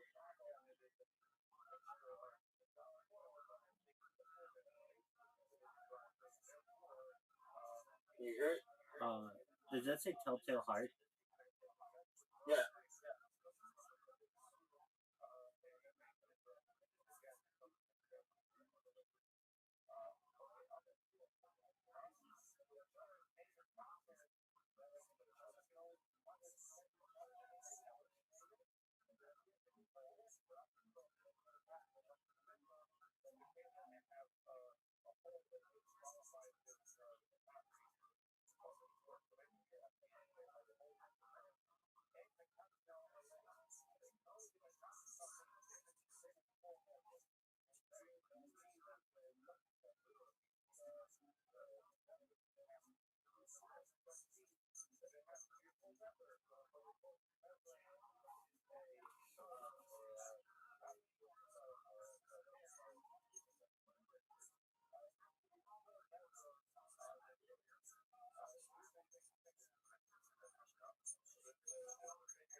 Okay, so that wasn't a traditional narrator, like I'm thinking. That's more like an actor recalling what happened, which is narration. I get that, but I mean a narrator that like moves the story from one step to another, but basically summarizes things so that the watcher or the viewer uh, knows what's going on. But I mean that wasn't bad narration by any means. It's just that was more like an actor recounting what was happening, right? He's just reading the full story and then it's an animation of it. Exactly. Yeah. And it's all narrated. He's the narrator, though. You know. I mean, a narrator Yeah, that's has nothing to do with the movie or the documentary. Basically, watching along, explaining what occurs.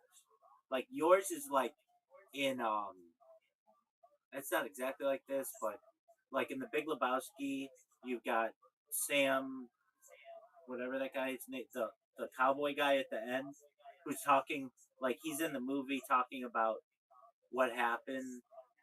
That's like the one you just showed me, as opposed to like a Ken Burns, where it's like someone who has nothing to do with the movie. They're not anyone in the movie telling you what happened.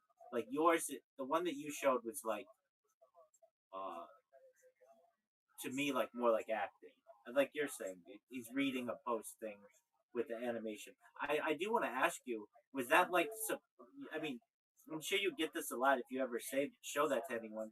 But that's a lot like 300, right? Oh, sure. No one ever said that before, so thank you for comparing it to that. It reminds me very much of that. Like almost like those graphic novels brought to light, or brought to the big screen.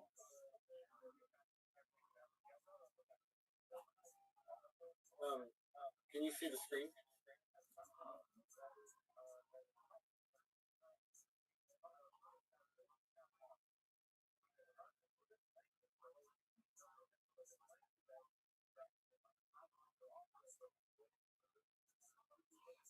Not yet, just a moment.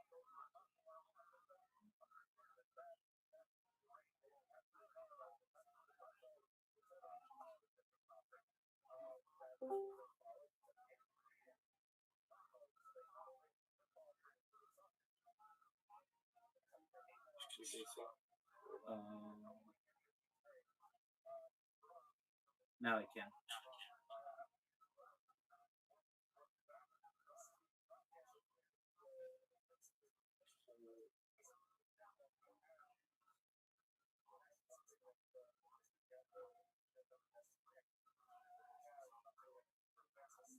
Like,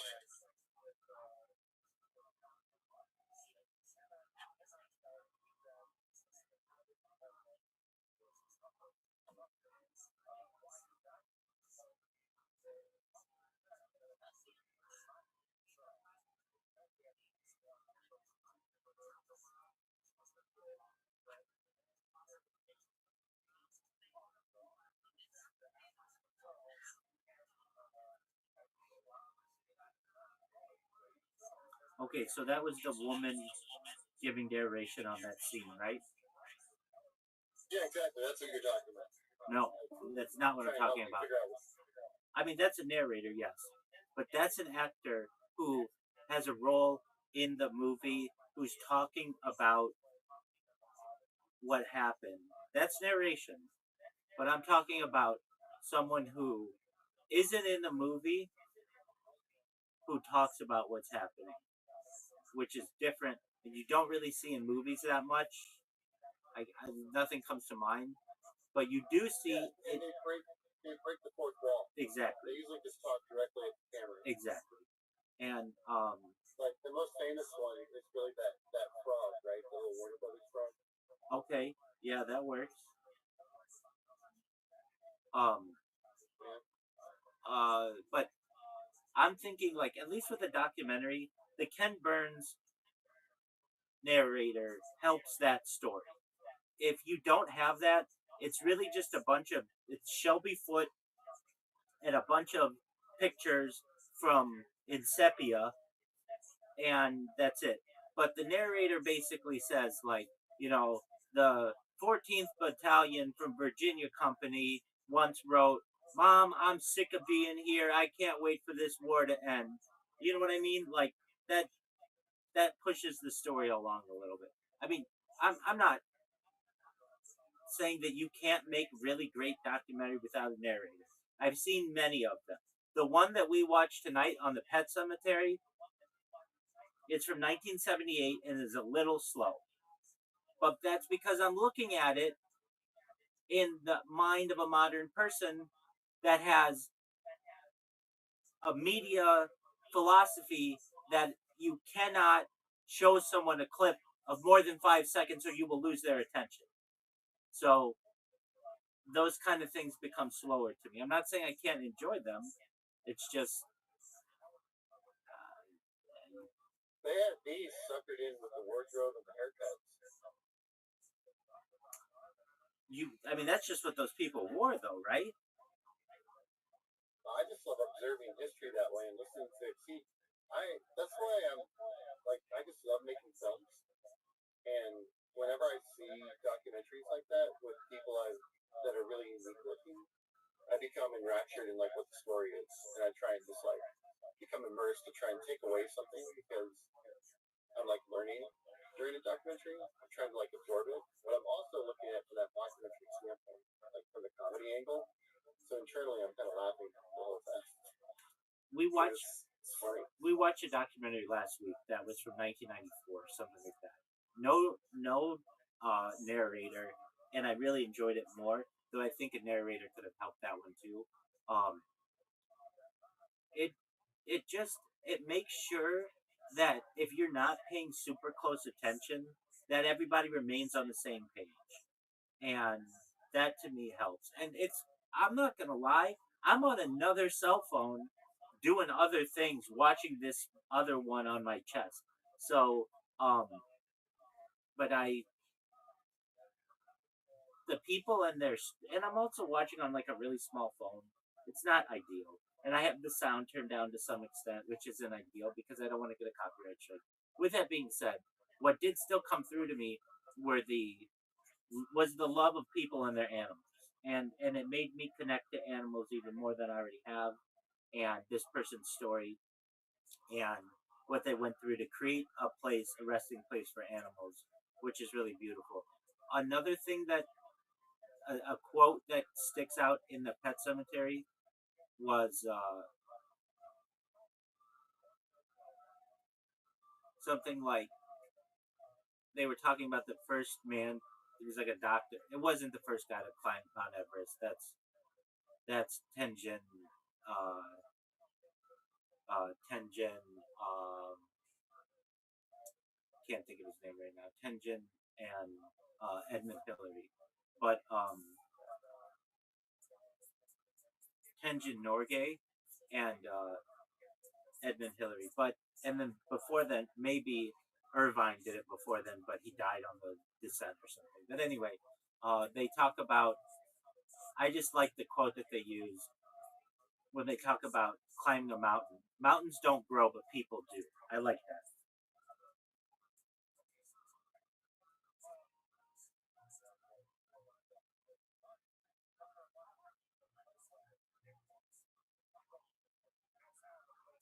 I just found how close it was to my house. I was The reason why I found it interesting is because I was gonna say grew that up in the area it was where in your backyard basically. yeah, so I found it just a little more interesting. And then the people just reminded me of like people that are from here. So it's pretty cool. Well, and I can see how far is it? Like 50 miles. Yeah. Okay. I mean, so yeah, I get that. Um, I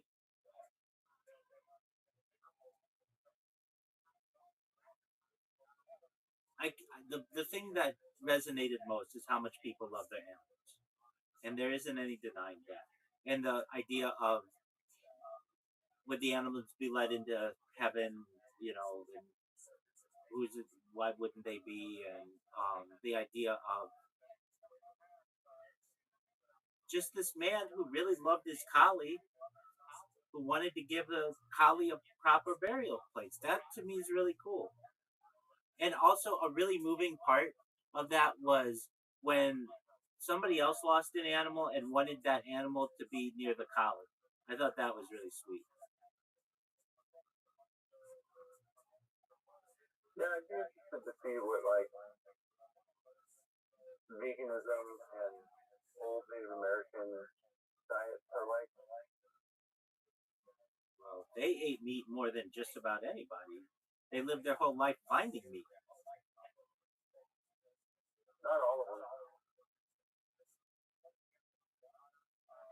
Some just ate crickets and acorns. That's not veganism. I know, it's close though.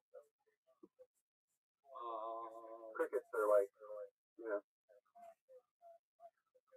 a lot different than other things. Yeah, I don't know if let's. I'm gonna look this up. I don't think there were any vegans before. Well, I bet there were there any indigenous tribes that were Well, what's purely vegan? not just you have to say bands. Because, you know, bands are different, but they're also native. What's the difference between a tribe and a band? You can look that up. I don't want to like speak for them, but I'll find it for you in a second.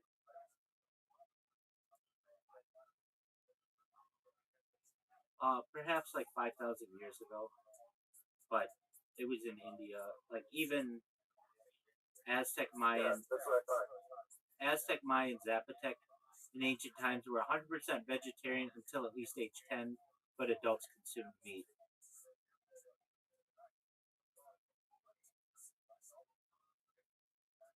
Okay. Okay, so what's the difference between I a got tribe it. of Indians and a band of Indians?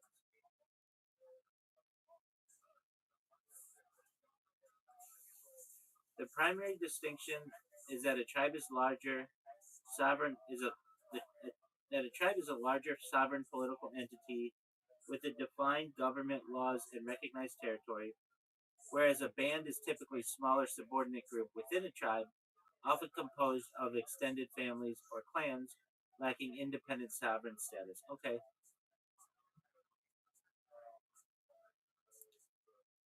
so a tribe generally has like some type of governmental recognition. Bands are smaller versions of tribes. So why did you make the distinction?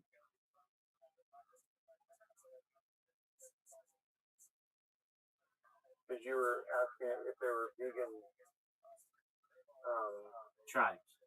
tribes, and I said to ask, I'll ask if there's a band or tribe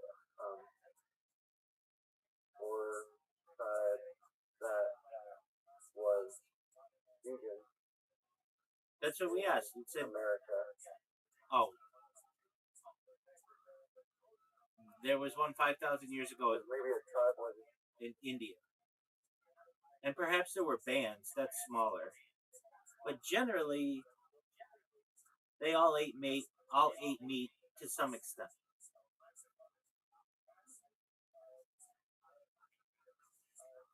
When it was available. okay. So that's what I thought. Hold on. This is what I thought it was. See, the Choctaw. I'm looking at that too. Okay. The Choctaw That's my New Orleans connection. were described as an 18th century French manuscript as having vegetarian leaning diet, but they ate small game. But they ate small game. That's an omnivore. That's not a vegan diet. Okay, keep reading. I mean, I'm just saying that, but not everyone in the tribe eats meat.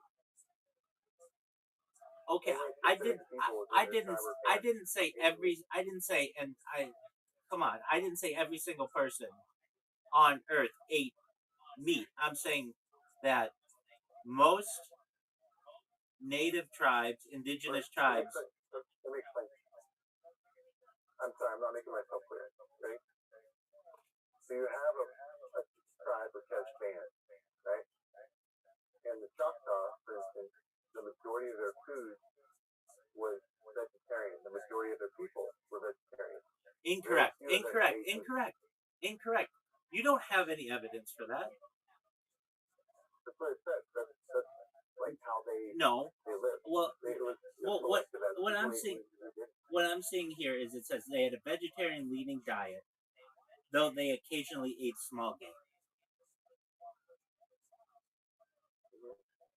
So you're saying that they were vegetarian. I'm saying that they're omnivores. Well, I think not everyone ate meat, is what I'm saying. I think that were omnivores, yes, but not everyone could afford to eat or get it. There wasn't like abundance. Right, and it was perhaps Riser. You gotta mute yourself. Riser, dude. Riser, if you're not gonna mute yourself, I'm gonna mute you. Thank you. Yeah, but I mean, they were in like a survival mode as well, where they were dealing with the elements. They might not have had game in their area. If they had abundance of game and animals to eat, it seems like from what I read that they would eat it. No, I think you're right there. I'm not saying that they didn't. I'm saying certain across America, certain places didn't have enough meat. for their whole tribe, especially after the buffalo. And they had to all turn to veganism or those types of practices, and only certain people ate the meat because of the lack of it. Okay, so now we're getting into people who were vegetarian by choice and vegetarian by necessity. Absolutely. Okay, I'm in agreement with you there. So I think we can say all people are vegan if you don't give them meat. If they have no access to it, and they only have access to vegetarian items or vegan items, then all people are. But under abundance, it seems like the Choctaw people would eat small game when they could get it. Now, would every There you single go. would every Yeah, single yeah. would every single person eat it? Like not to eat it. Would every single person eat it? No. There might have been some people. It might have been a hierarchical thing where only like the hunter guys, since they went and killed it, they got it or whatever, and they wouldn't give it to the children or something because there wasn't enough of it to go around. I get that. But then you get some tribes that like would literally they spent their whole life just chasing buffalo around the West. Well, yeah, that's a sad story. Like, the story of that is very, very sad. I don't know But if you're it's right. well. I mean, I don't know if it's sad up until Western people come in and destroy things. I think that it's the story of survival.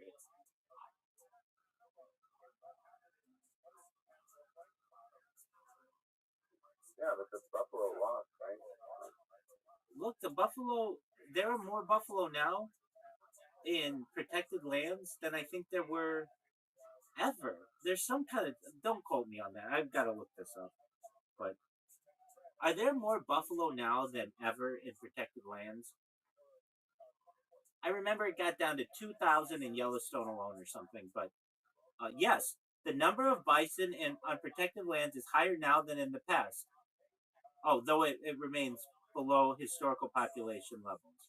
Today, approximately 20,000 to 31,000 buffalo are managed specifically for conservation and ecological purposes on public, tribal, and private protected lands, a significant increase from the roughly 500 to 1,000 individuals that survived near extinction in the late 1800s. So, but then they have commercial herds, which, so that's what it is. So, um, with commercial herds, they have like maybe 500,000 bison are raised for commercial purposes.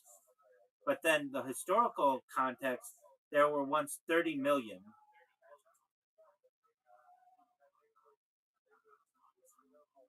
Um, okay, Yeah, what I said was it went from 45 million to less than 1,000 right. within 50 years, and that if you read into the eradication of the Native American plant, the buffalo is their food source and was the first step in the eradication of the Native Americans in that war. I agree. Yeah, no, that's a terrible thing. So that's why I meant by sad. Yes. It's kind of a gross, right. Thing that they did. And there could be more today. Like, that's great, but they're not being used as like a food source today. I agree. And the idea of native indigenous people, I didn't think it was sad up until like the 19th century or so, whatever, before Western contact. Then it gets sad. But I thought you were saying it's sad that they would hunt buffalo. And I thought, well, it's not that sad. I mean, that's like how they live their life. And they used every aspect of the animal. And they, No, but they didn't have to travel as far. Like when you said they spent their whole life doing it, that was later. oh, They never had to do that until later. But, yeah, tribes can travel around and chase them down because there's so many. It didn't matter. But it wasn't until that they got moved. Like the Tucson got moved so many times in Dakota. but now they were just chasing the buffalo to try and find the last one. I get that. I get that. Okay. We've got Riser here. Riser, we would love to hear your opinions on Pet Cemetery.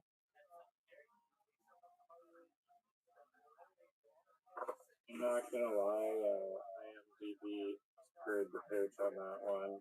Bad call by IMDb for the 7.8 rating, or even higher than that. I was expecting a lot more. I thought the first half there were some interesting elements. There was like the whole like rendering process they called it, of like, and like how the guy was like kind of giving pet owners another alternative as to just turning their dog into stew.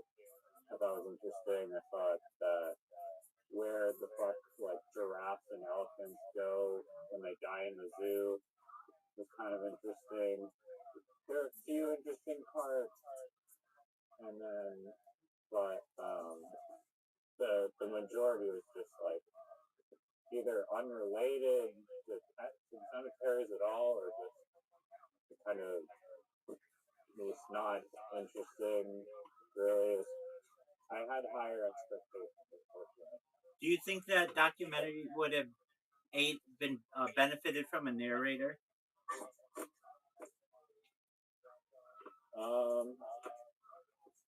No, I just think it needed like more interesting dialogue. People were saying that Errol Morris, the guy who made the documentary, is like makes a bunch of amazing documentaries. It was very dry and boring. I'd give it like maybe 4 or 5 out of 10. Okay, so I don't know. Did you watch the whole thing? oh yeah, It's on. oh yeah, we've talked about it like for an hour. Okay, so my man Oz really liked it. It takes place pretty close to where he is, and I'm not putting words in his mouth. He found it deeply moving, and I will say this: Yeah. I thought it was extremely boring. Um, I thought it needed a narrator to just move it along. I understand it took place in 1978. Look, there were some parts of it though that I think I will remember for the rest of my life, like the idea of the man with his collie and the the acre of land or whatever. Just he didn't want to give up on that, and the idea of not wanting to not wanting to uh, depart with or part with your departed, um, and how much people love their animals and they cherish them, and that they are like a member of the family, and that they shouldn't be just turned into dog food or something like that. That all was really interesting. Um, Oz raised the point about like a quote that stuck with him is, when you get to heaven or whatever the afterlife is does God say that you were on 2 legs versus 4 legs? A quote that stuck with me was when he was like building the pet cemetery or whatever, the the doctor who was going to climb Mount Everest or whatever said, uh, "Mountains don't grow, but people do." That was an interesting aspect, but I thought it was extremely slow. Um, I do connect with like it as a time capsule of history of what life was like in Central California in the 1970s, but uh, there wasn't like to me it was more about a story of creating a place for the animals to go when they die, and then people talking about the connection that they have to animals, but there wasn't like a really great story out of that, in my opinion. Riser, what are your thoughts? No, I agree. I think like I was expecting like in the reviews they were talking about how like heartwarming it was and stuff, and from like the perspective of pet owners. So I was thinking it would be more philosophical about life and death and pets, and have like numerous stories. And I wish that we got to see like it did take us behind the veil a little bit for like the first guy who had the failed pet cemetery who was handicapped. That guy's perspective was kind of interesting, but I just like the documentary had so much potential because it's just something that you just don't, or at least I don't really think about ever. Is Pet Cemetery. Um, I did the most another notable thing that I remember was the people that like just by mistake like left their cat in the dryer and then the cat broke its neck in the dryer. And died. That must have sucked. And then also like the interesting like kind of backlash that the cemetery got when they were going out of business or whatever, and they had to relocate a bunch of like 450 animals, and they had to dig it up, and it stunk. I That thought that was kind of interesting. There were some good quotes and whatnot, and some good poems that they had around, but yeah, it just I was expecting a lot more, and especially from the side of the pet owners as well. And I thought it was going to be like more insights from and like holistic messaging from pet owners. why Unfortunately, there's only a few pet owners why that we're talking.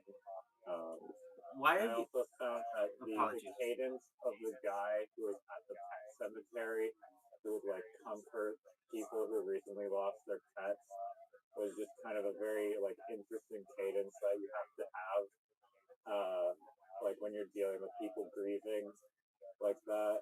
I found that kind of fascinating as well. It was boring. I hate to say it. Oh no, I agree. I agree with that. Just I was was. trying to pick out the minor gems that there were Right. Well, in the sea of boringness. I will say it was boring, but nevertheless impactful. The connection with it really we Oz and I were talking. We've talked since then about narration and documentaries, and he showed me some of his artwork, and, which is really amazing. He's got movies with Bruce Willis that no one has seen. It's unreal, and like big actors that he's got an incredible dude. He's got some such no. He's worked with Bruce Willis, and they just didn't put out a movie, but he's got all the footage. Dude, Wow. Oz, show Riser your Bruce Willis movie. It's 5 minutes. The movie's only 5 minutes long. Well, he's edited it to just be a short. But Oz, are you there? He's doing some. He's here. So where did this Oz guy come from? He's very interesting. Land of Oz, how did you find out about me? 1 second. I can't really talk right now. Oh, okay. You go when you can talk or whatever. He found out about me somehow, and like I get a lot of people who come in here, but he was really interesting because he's a documentary or he's a director. He's like a director who does, and he's got this really interesting life. He's got like a tree house that you can live in. He like lives in a tree like a tree house in Central California, like just a very avant-garde person. This is how he does business in LA.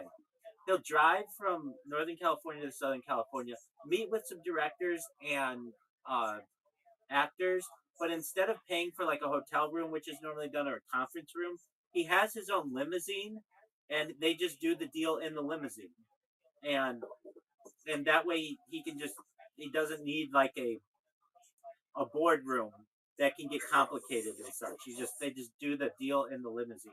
And he's worked, like he said, with Rose McGowan, if you know who that is, Bruce Willis, John Goodman, like just really interesting people.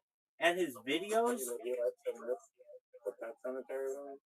he liked it. Yeah, he liked it a lot. But I understand why. These are like people in his backyard. These are like, it's like pretty close to him, and um, to me, it just didn't move very quickly. And why are you picking documentaries that have like a 7 IMDb? and not ones that have like a 9 IMDb. IMDb is like very, very harsh in their ratings. Like a lot of like anything above a 6 is like good on IMDb. Okay. So anything around an 8 is like really solid, or should be solid. It could be that. I mean, I was going through the Sundance Wikipedia documentaries of like 1978, so it's not. There's probably just not a lot of reviews on the movie. People said it was amazing though, but I have to strongly disagree on that one. Yeah. So there is a website. Okay. Yeah. This is it. The best documentary website, and it's on a lot of things. Is just top. The name of If you go, the name of Bubbling Wells Memorial Park or whatever is not a great name in my opinion for pet cemetery. yeah, I'm in agreement with you on that. There is. Oh, I remember. Is he still there? No, he's not. There is a documentary that I've seen that's really amazing. And for anybody watching, in a previous conversation I was having with him, I was trying to think of what it's called, and I dated this vegan girl who she got me really into pets and animals and stuff. Food Inc. That shout out to Allie and getting me into that. Anyway, that movie changed how I look at animals in the food industry. Anyway, Riser, go to. I mean, a lot of these documentaries are going to be um, controversial, but the best website for documentaries, go to topdocumentaryfilms.com, and you'll find you could just sit there, and every single one of them is going to be really, really interesting. I'm not saying I agree with them all, but it's stuff you're not going to see on IMDb. Okay. I mean, there's a lot of ones on like war, and I try to find ones that are not like negative, too negative. I mean, the Pet Cemetery one is already big. It's arguably can be positive too, but I would check out the website. Dog, it's amazing. Find some good stuff. Yeah, like you can also. Here's what their front page is. Do your research and throw suggestions for one you want to watch. Here's I do, and we never watch them. Here's the front page. Style Wars. When director Tony Silver and co-producer Henry Chalfant delivered the broadcast version of their prize-winning film to PBS in 1983, the world received its first full immersion in the phenomenon that had taken over New York. It's about New York style. Next is Secrets of the Stone Age. Next is Forgotten. It's a very renowned documentary about graffiti. Oh, it's on Graffiti. Okay, well then. Oh, apologies. Graffiti. So then you should love this shit. Forgotten Titan, The Sinking of the Britannic. Cast amidst the thunderous waves of World War I, Britannic Olympic-class liner, that's Titanic's big sister. Norway's Infinite Money Glitch. Norway, a small Nordic nation renowned for its breathtaking landscapes and rich cultural heritage, has emerged as a model of sustainable prosperity. Earth's most wanted hacker.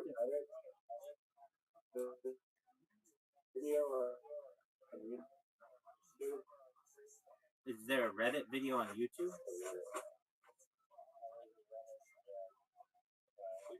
There's a Reddit thread that thing may have been Okay.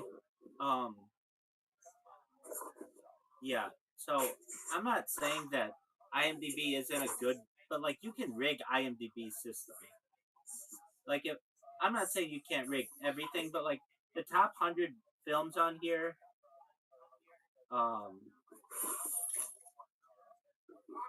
that would be just interesting to watch. The top highest rated documentaries on top documentary films. According to visitors, these are the most valuable works in our vast library of nonfiction film. And I'm going to look and see if I've seen any of them. Yeah, some of them are amazing.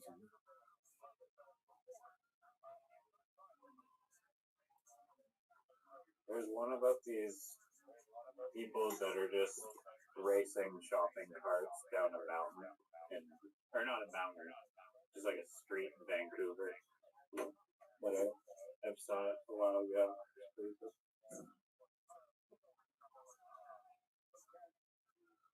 Dog, I think I'm gonna watch. Dude, let's watch one right now. I'm going to sleep right now. Dude, F that shit. Or else I would. But tomorrow I really want to watch the roller rink one. All right. Why do you like those ones, if I may ask? What do you mean those ones? Is it roller rink? Is it about roller derby? Yeah, it's about a roller rink in Brooklyn in the 80s. I've seen that one. Yeah, okay. Is it about women's roller derby? No, it's not roller derby. It's just a roller rink where you skate around. Apologies. Okay, I haven't seen that one, to my knowledge. There's a roller derby documentary? Oh, there are a bunch of them. But the one that sticks out in my mind is a women's roller derby. And women's roller derby used to be on television. It used to be like on like NBC or like really big, and it was really big on ESPN at one time. It used to be like a serious sport in the United States, but just too many injuries occurred, and they stopped doing it. I shouldn't say they stopped doing it, but I've seen reruns of it. Super entertaining. Yeah, one time what was his name? Why? Anyway, one time I met an entire team of roller derby women, and I just like was able to learn about that world a little bit, and they become like very just like any team, like very united. And there's something to that. I think though roller derby is like especially like that because you a lot of times will like grab the other woman or other man or whatever and fling them forward, and so there's like this bond that you create, and I just think it's interesting. All right, well, I think it still exists in some parts of the U.S. Oh yeah. No, it does. That's what I'm saying. I met a roller derby team that they told me what they did, and they were like, I mean, it could have. They were just like really cool individuals. It seems like a really dangerous sport, though. Okay, well, you go do your thing. I mean, speed and concussion, but yeah, I'll talk to you later. All right. Thanks for watching that. Absolutely. Shout out to Mama Riser. Say hello for me, please. Yeah, that documentary was worse than, or on par with Zoot's comedy. If Zoot's comedy is a documentary. He is perhaps one of the forefront people who may be considered the James Dean of comedy of our time. Hands down, yeah. Hey, you didn't. Sure. Hey, but I will say this: for as much shit as I give Zoot, and as mean to me as he can be, and as much shit as I give him, he did contact that guy and try to get me on the podcast. But the guy said he only does podcasts in person, and nothing against me. He's tried it with other people, and he runs into technical issues, and I get that. That's the biggest hurdle in podcasting today, virtually. It's why Joe Rogan doesn't like to do it. He wants to do in person. You don't get to connect with the person as well. So, okay, well, very well. I'm gonna watch this one, and I'll tell you how it goes. It's the number one ranked documentary on that website. It's called Square One, and it's about the Michael Jackson trial. And I love alternatives. There's something weird. Save it. I'll watch that. Let's watch it now. It's the number one ranked documentary. I'm going to sleep. Dog, come on. How about you just put it on and fall asleep to it? I can't do that. But it's okay. If you want to watch it, go for it. I'm gonna watch it, and then I'll tell you if it's good, and I have no problem if I ever watch a documentary and I like it. I'll watch it 10 times in a row. So I'll let you know if it's good. Okay. But this is the number Thank one you. ranked documentary, and I've always thought something was weird about that story, and we'll find out. All right, take care, man. Sounds good. Peace.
don't think most of them do it anymore, but a lot of them were drinking distilled water, so that the water would go in their system and right out of their system.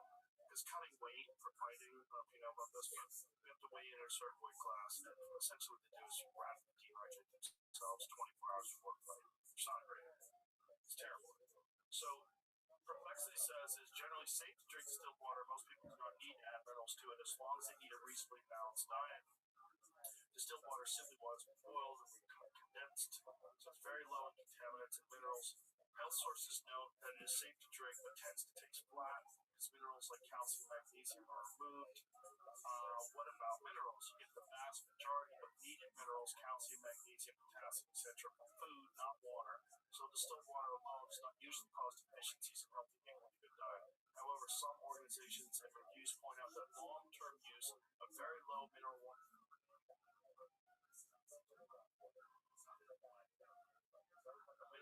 may slightly reduce mineral intake, and in specific groups, children, heavy exercisers, there we go, people with certain illnesses could contribute to electrolyte imbalance and diet support. So, when might adding minerals help? Still water is your main or only drinking water. Your diet is low in fruits, vegetables, and other mineral-rich foods. Adding a pinch of mineral salt or using a remineralization cartridge. That sounds terrible. Cartridge sounds like plastic, right? Or drops can help restore small amounts of calcium, magnesium, and electrolytes and improve taste. Athletes who sweat heavily, people with kidney or hormonal issues affecting electrolytes, and those on very restricted diets should be more conscious about relying exclusively on distilled water and may benefit from electrolyte or mineral replacement as advised by a clinician. I recommend people take electrolytes anyway. I always add electrolytes to water every day. Here's a funny anecdote. We have a cat, and Which cat's name? his name is Archie. Archie. And Archie comes, patrols the house, and steals our water whenever possible. He comes and drinks from our glasses unless we cover them up. So you think Archie probably likes your water because it doesn't smell like poison? He loves our water. And he has the choice of his own water, which comes out of his tap, and he will 100% prefer our distilled water. Which makes sense if you think about a cat's sense of smell. It's got to be off the charts. So he can probably smell like this water's got a bunch of junk in it. And when you do the process, which Stephen does, every other day, and he goes to clean the container to put the water in, it stinks. It really stinks. You would be shocked. We have a crazy filter at our house. We have well water. This crazy filter. It's a giant machine that filters all the water. It tastes delicious. But it's not distilled. I'm not saying that that you shouldn't distill, that's an alternative. We're sorry, we should have filtered, that's an alternative. But I'm just saying what we chose to do. Right. And so the distilling removes chlorine and all these other issues that are in the water as well. Yeah, and fluoride, everything. Yeah, fluoride is another one. It's bananas that we add to water. They're not to the guys that it helps your teeth. Like, shut up, brush your teeth. You know, I don't have any cavities. I don't use fluoride. I have fluoride for toothpaste. I don't have fluoride in my water. It's dumb. It's not just dumb. It's completely connected to lower IQs.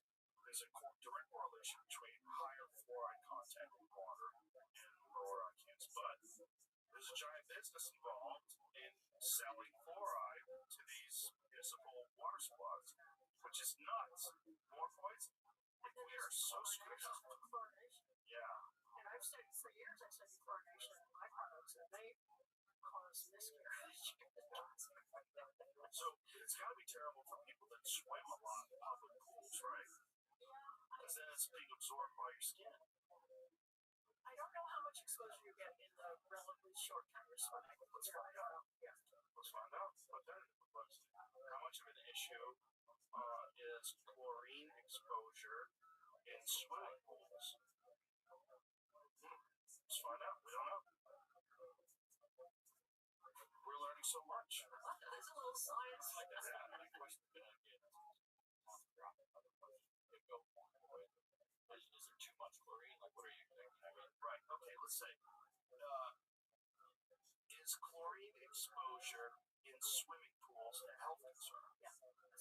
There we go. Let's try that. Then it is. I mean, it only makes sense. I would like to study someone like Michael Phelps, someone who spent like Spend his life thousands of hours in a pool, whether or not it's affected his body in any way, whether or not there's like measurable chlorine levels, his urine, or what have you. Chlorine in properly maintained pools is generally considered safe, but it can cause irritation of eyes, skin, airways, what have you.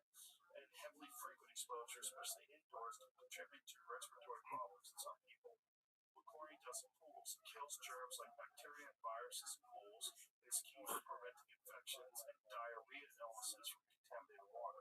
Public health guidance typically recommends free chlorine about 1 to 4 parts per million, with pH 7.0 to 7.8 within this range. Disinfection is effective and side effects are usually mild.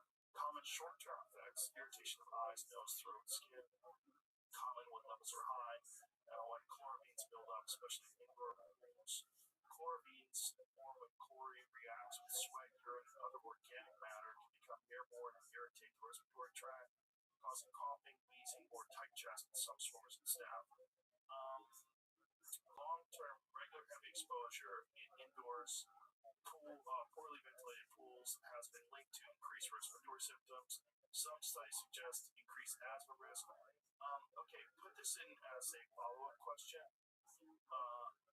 Is exposure to chlorine through the skin responsible for any health issues? Let's just through the skin. See if there's any study on that. Chlorine getting into the body through the intact skin from pool water does not appear to cause systemic whole body health problems in otherwise healthy people. Its effects are almost entirely local to the skin itself. What skin exposure actually does, chlorine is an irritant that strips the natural skin oils and disrupts the outer barrier, leading to dryness, tightness, itching.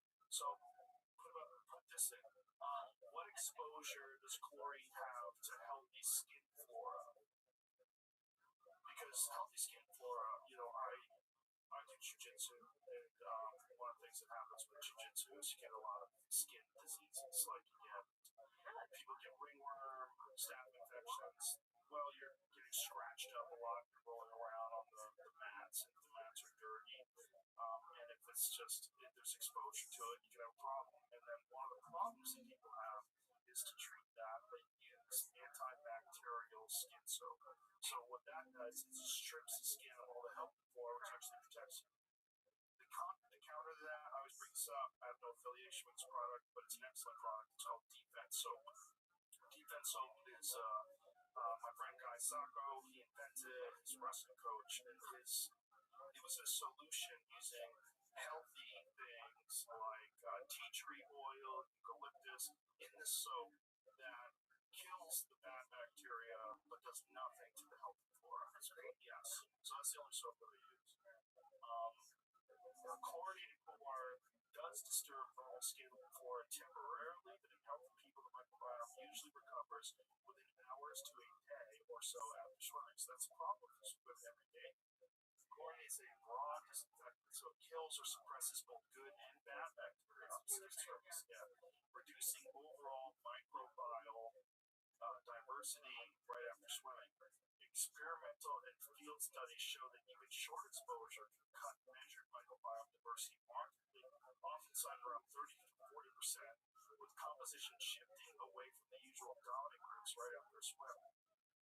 How long disruption lasts after leaving the pool, many of the resident species begin to recolonize from deeper skin layers, hair follicles, and the environment, and immunity composition tends to drift backward toward the baseline over the next 24 plus hours. With frequent repeated swimming, daily or high volume training, the skin may be in a more chronically perturbed state with less time for full microbiome recovery between exposures. I know a lot of people have switched their pools over to saltwater pools for this very reason. I think there's a problem with saltwater pools in very high temperature areas where it's not enough to stop the mold, all of the junk. Yeah. Do you want to see these products I brought? I love to see these products you brought. Here you go. These are for cleaning their Note what you just said, Jim. I noted what you just said. A saltwater pool is still technically chlorine. Oh, still a chlorine pool. It just makes the chlorine on site instead of pouring it in. Yeah. Salt systems are as cool as ordinary salt. Sodium chloride dissolved in the water, usually around 2,700, 3,400 parts per million, which is about 1/10 the salinity of the ocean, and close to body fluid levels. The water passes through an electrically charged salt cell, which uses electrolysis to convert some of that salt into active chlorine, mainly hypochlorous acid and sodium hypochlorite, that sanitizes the pool. After chlorine does its job, it ends up back as chloride. The cycle repeats, so you keep generating chlorine as long as the system runs and there's enough salt. What's different from your standard chlorine pool, you still have free chlorine in the water at typical pool levels, about 1.4 parts per million. The difference is the source, salt generator versus liquid tablet chlorine, not the sanitizer itself. Most people find salt pools a bit gentler, the water feels softer, and continuous low-level generation can be fewer core means less smell and irritation if the system is sized and maintained correctly. Interesting. Okay, so it's still chlorine, so it still probably disturbs your microbiome, which sucks. This episode is brought to you by Intuit TurboTax. April 15th is coming fast. There's been so many tax law changes this year, which means you're going to need an expert who has your back. You're in luck. TurboTax now has in-person locations nationwide. Walk into their tech-enabled stores and meet face-to-face with a TurboTax full-service expert who will get your best outcome. Your expert works to get you every dollar you deserve while updating you as you go about your day. Head to turbotax.com to find a store near you.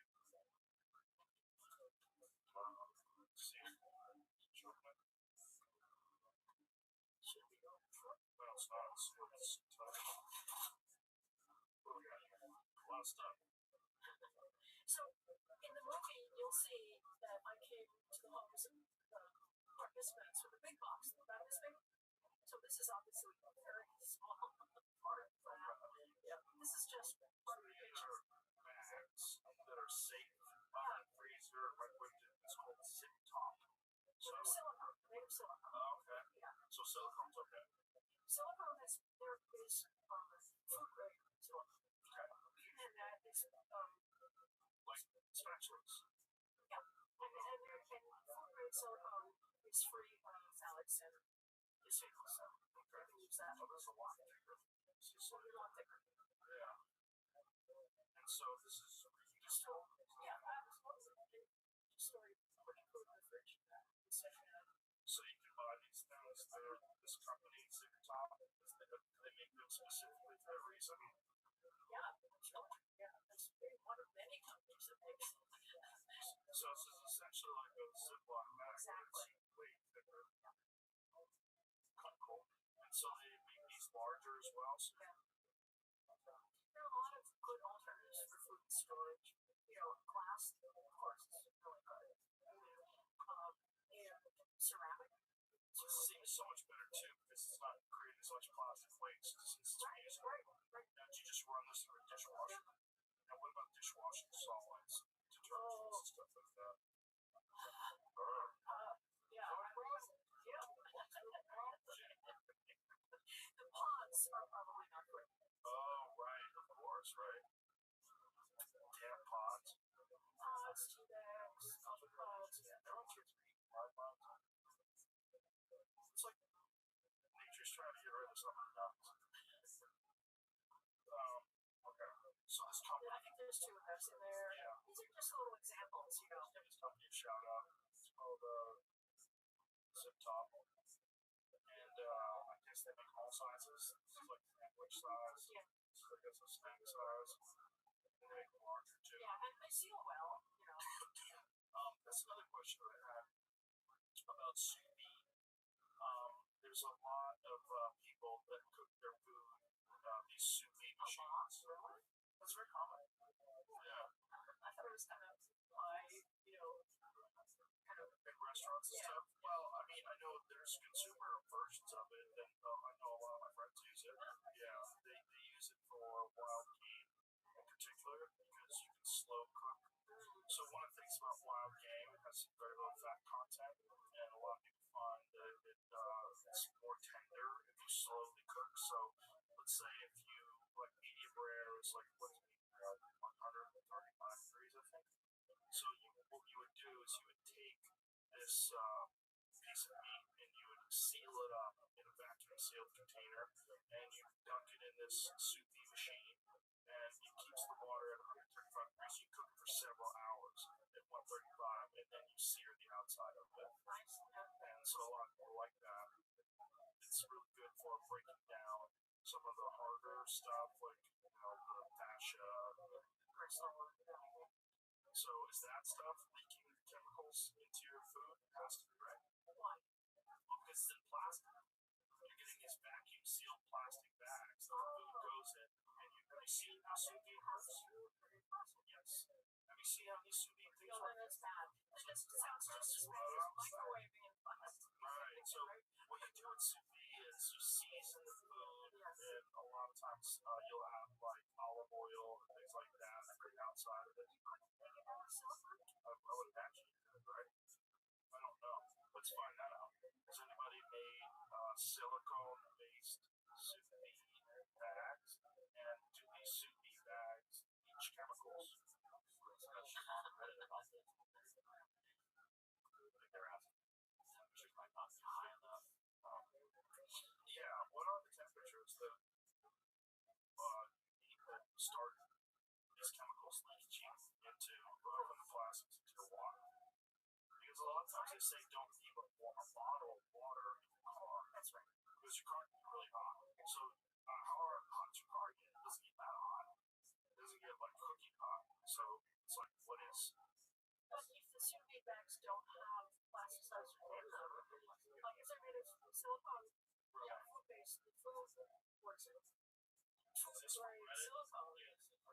So it says use vacuum sealed bags. You're really going through them right now. You know, early sous vide. I tried silicone and reusable, and I wasn't happy. I don't really recall why. I think it was hard to get stuff in without a mess. Just deal with that. We may switch to vacuum bags. I love it, but both we use a lot of bags. Okay. Put this in question, please. Do sous vide bags bleach and disrupting chemicals into your food when you cook them? Let's try that. So we're learning things. Does that have to be vacuum sealed? Yes. Water. Yeah. You don't want water leaking. Well, I have a machine. Like, and I use this vacuum sealed machine. Like, so if I get wild game and I cut it up into pieces, and then I seal it in these vacuum sealed bags to freeze it.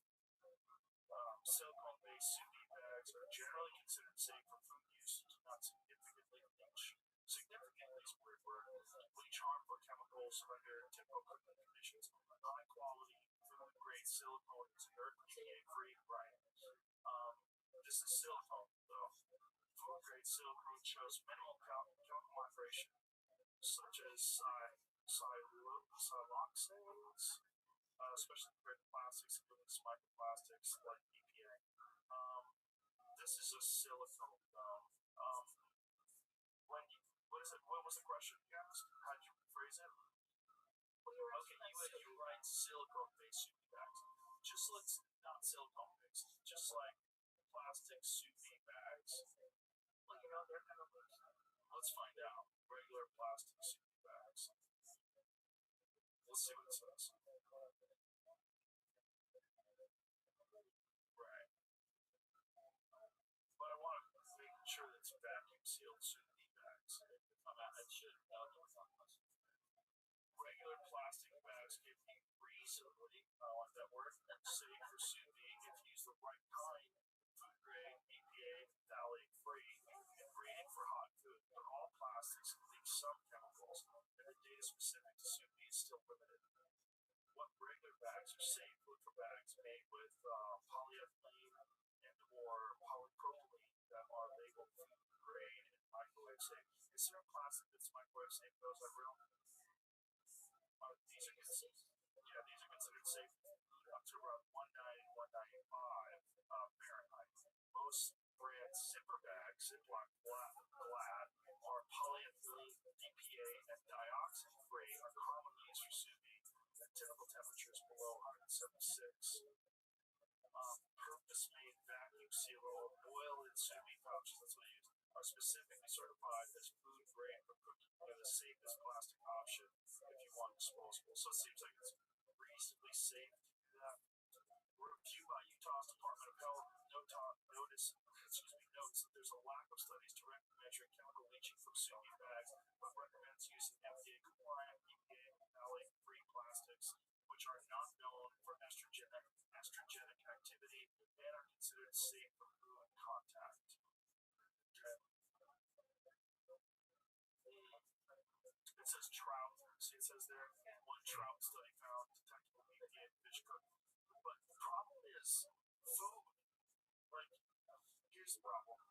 Freshwater lakes, if you're catching a trout in a freshwater lake, freshwater lakes have horrible levels of these chemicals in them. And most people do not recommend eating food from freshwater lakes, which is so crazy.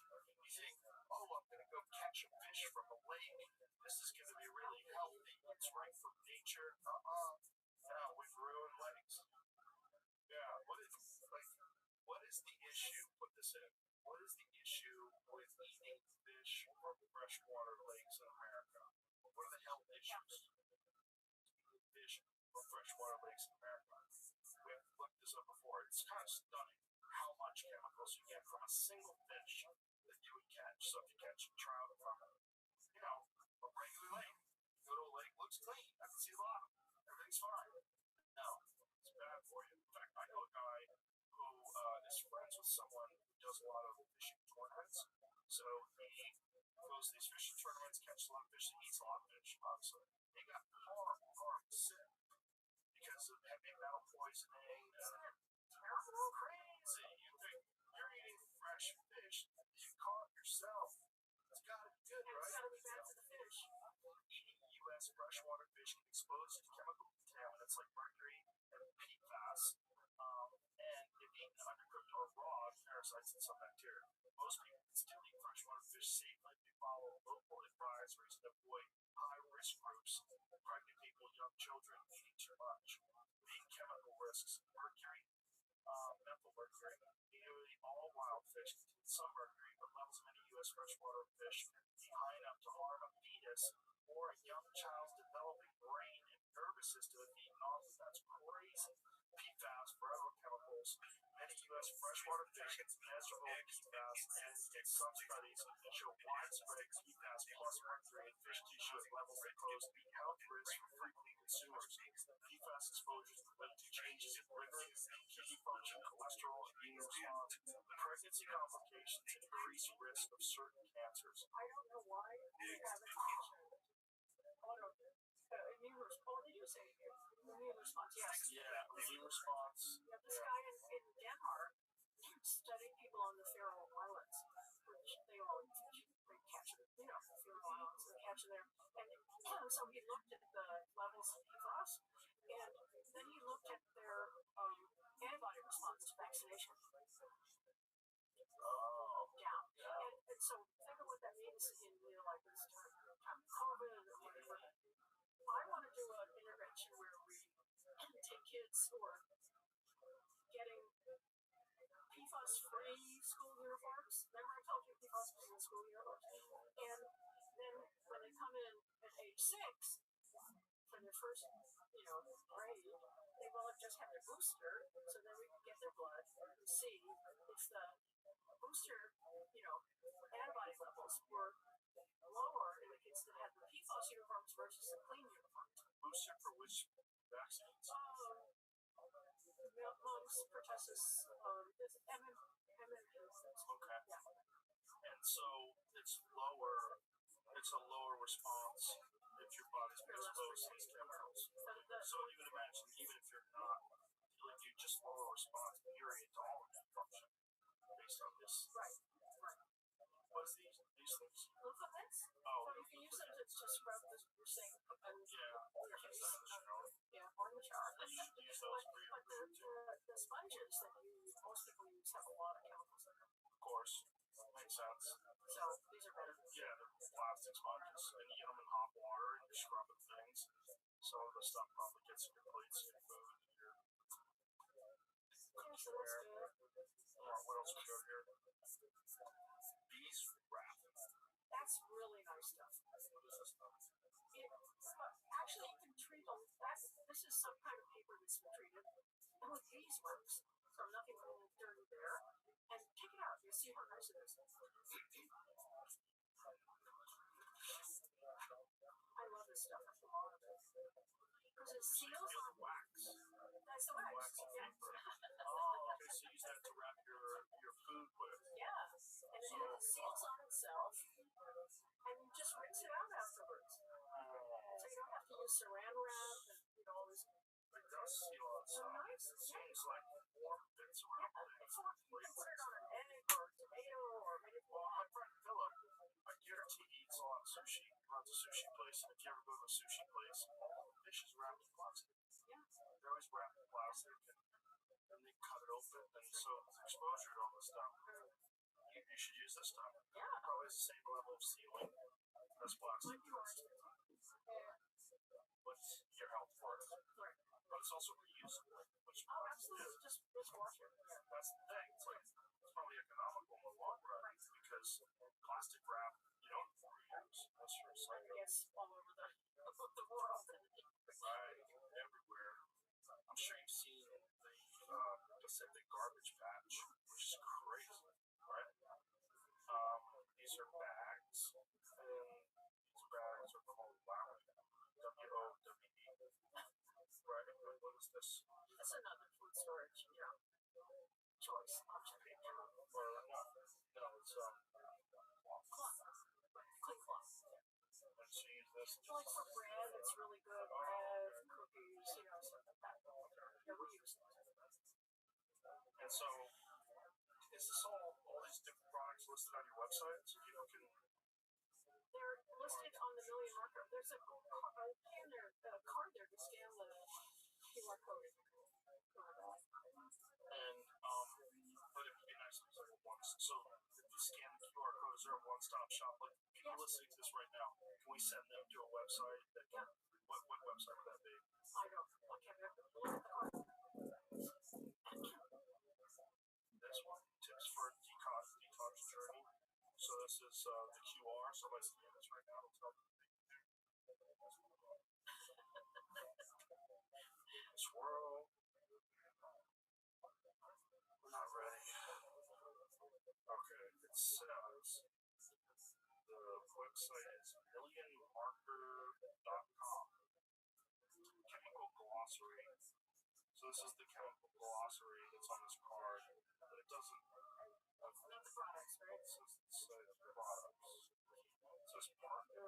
So there's products on that other website I told you, on Plastic Your Life.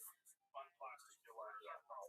So that's a place where people can go and see these products. So there's 3 steps. On plasticyourlife.com, Action Hub, protect yourself. And then it can tell you how to protect yourself against various things in different rooms and departments. What is this one, Jim? This one says the same website. I just already went to that. Oh, so when you go to unplasticyourlife.com, it takes you to the Recipe Society. Got it. And then you go to the Action Hub, protect your family. And then all the products listed down there. Okay, there it is. Okay, single use. Okay. Non-plastic bags, steel cookware. Got it. Replace the plastic cutting boards with wood. So I think some people use titanium, which is fine too, right? And then what about that? What's about that? Steel single-use drinking water containers. Never use plastics to store your food in. Never eat plastics. Oh, yeah. Save your skin by selecting personal care products with natural ingredients such as glass or tin packaging.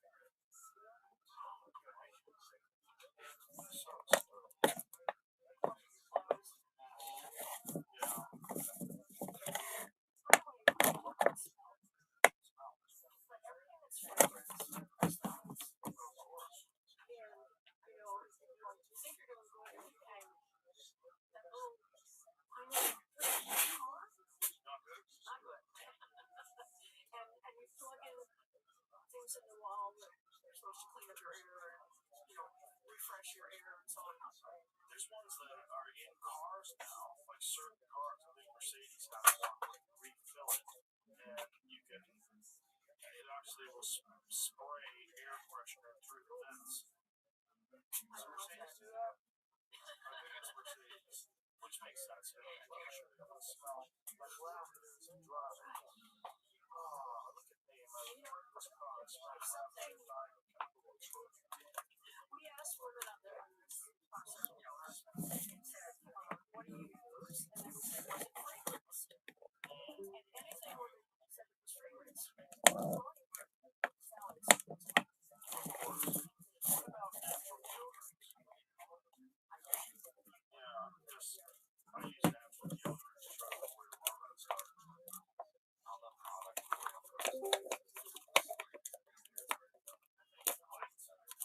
What? It says miscellaneous dangerous goods. Other dangerous of the interior vehicle, fragrance, it says it right there. This is under Mercedes, under their smell. Aroma system, Pacific Mood. Ooh, I want a Pacific Mood. I'm living on the coast. I'm fabulous. It says miscellaneous dangerous goods, other dangerous substances. That's crazy. That's labeled that way. The interior of the vehicle can be fragranced to suit your own individual preference with the air balance package. Flacon Pacific Mood lemon and orange top notes accompanied by a blend of spices. But meanwhile, it's probably not good for you. So what is in there? They're engineered specifically to the segment. They're also subject to rigorous testing, which means each part comes fully certified. In the end, you be sure your vehicle will perform up to its potential. I like the sound. Whoa. Can you say that word, doctor? Give good ten psychic. Why not? Other dangers of the call it dangerous? That sounds really crazy. Like hazard warnings. This is crazy. Like why would they say that? And then you're spraying it and you breathe it in. It could be very well like those California rules that say like this building has got dangerous chemicals that could cause cancer. Right. But it's just weird that that's in the actual stuff that you breathe in and smell. Yeah, I've heard another thing's really bad for you is incense. Probably berries, what's in it? I wouldn't blanket all incense. I have a certain type. Let's put that in your question. What are the, because I know candles are bad for you. Scented candles to protect the scented, right? Yes, there's their aroma again.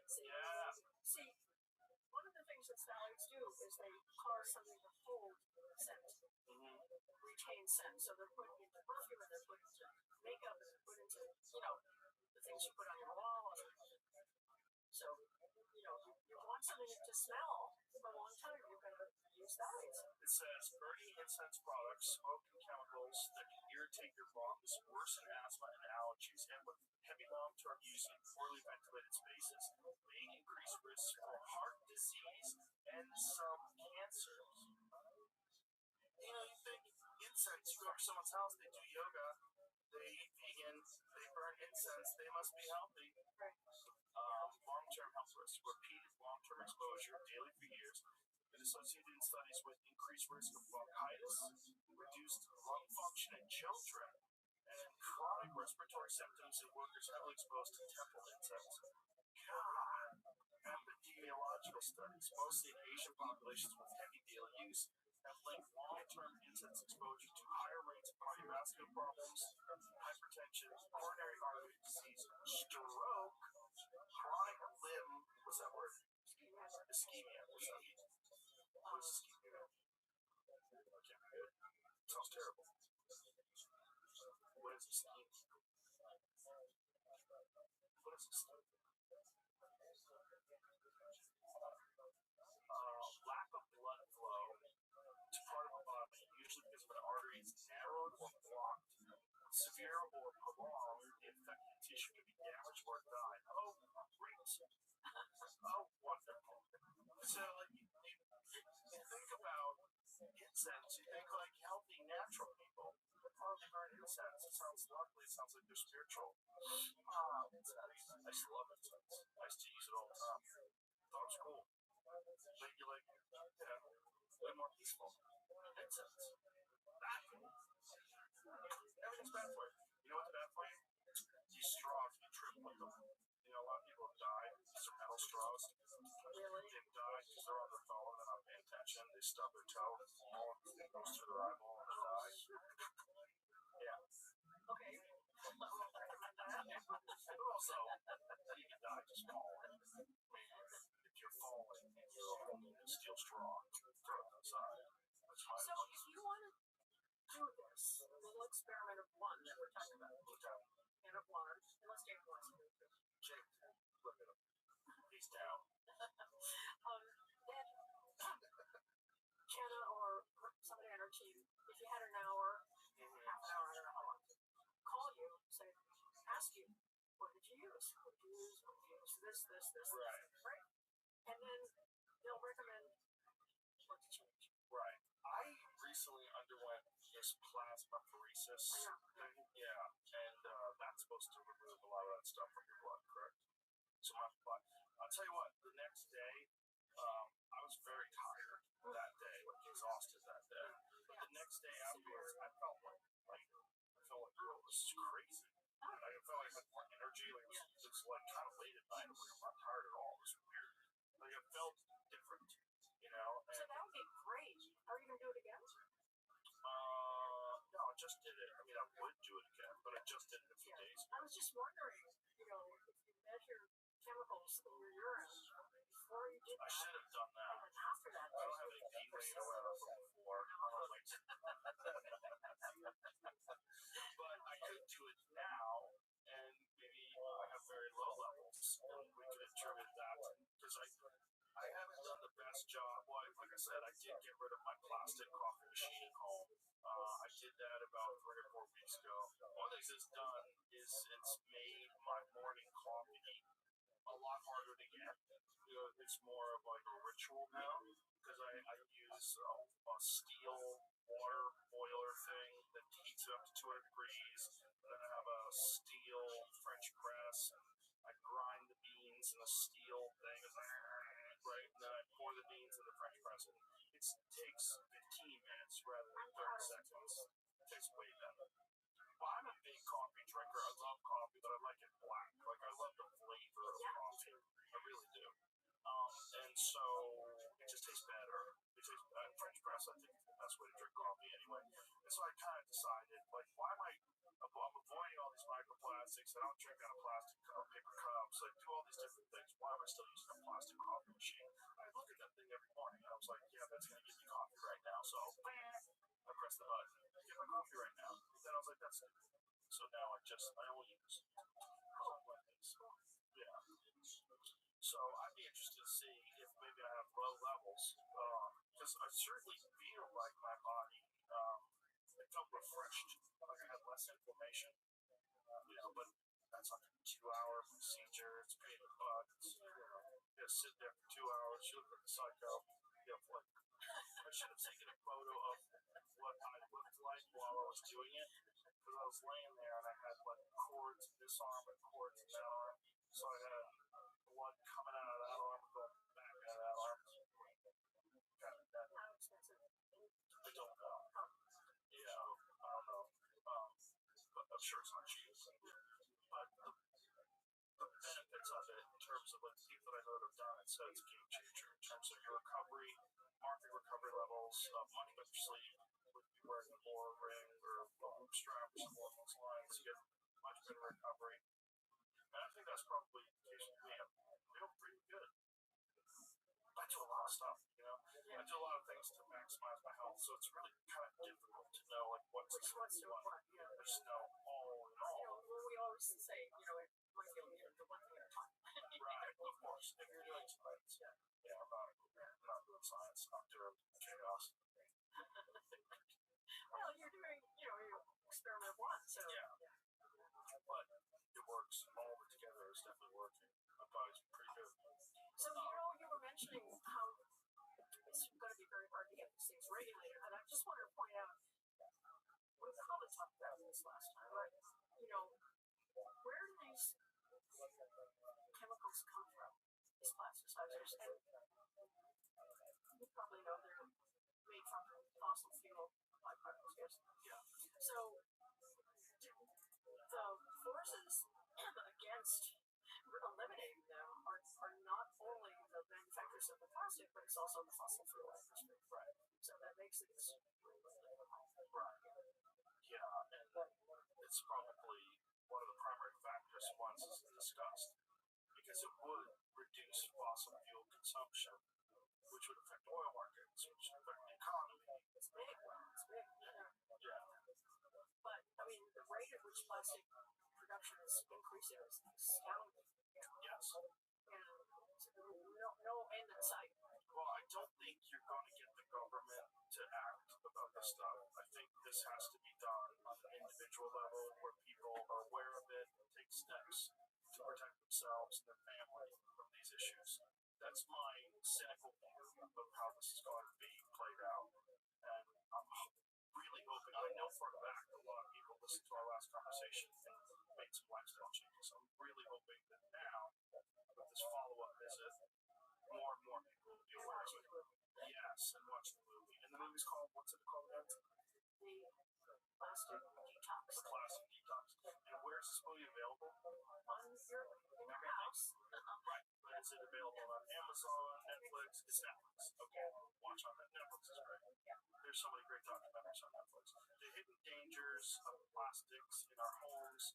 6 couples embark on a plastic detox within their homes, changes their families forever. The plastic detox explains what microplastics and their chemicals are doing to our health and how we can take matters into our own hands, from hormone disruption that's fueling a worldwide fertility crisis to growing rates of cancer and early heart attack and stroke. This powerful documentary reveals the shocking science behind plastics' impact on human life.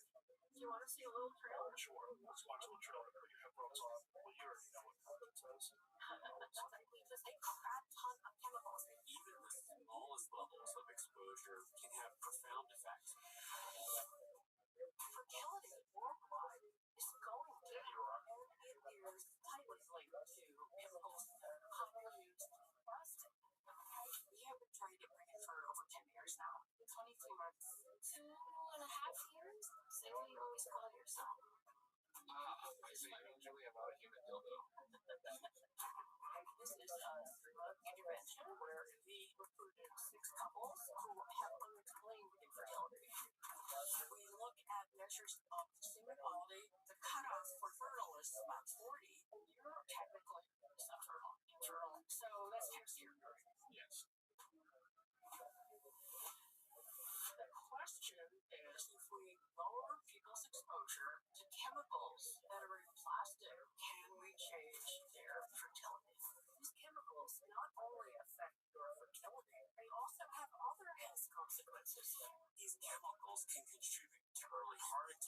syndrome, autism, as well as obesity.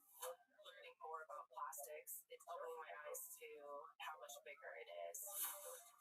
Many people think the government takes care of us, but very few chemicals are actually banned from personal care products, and over 1,100 are banned.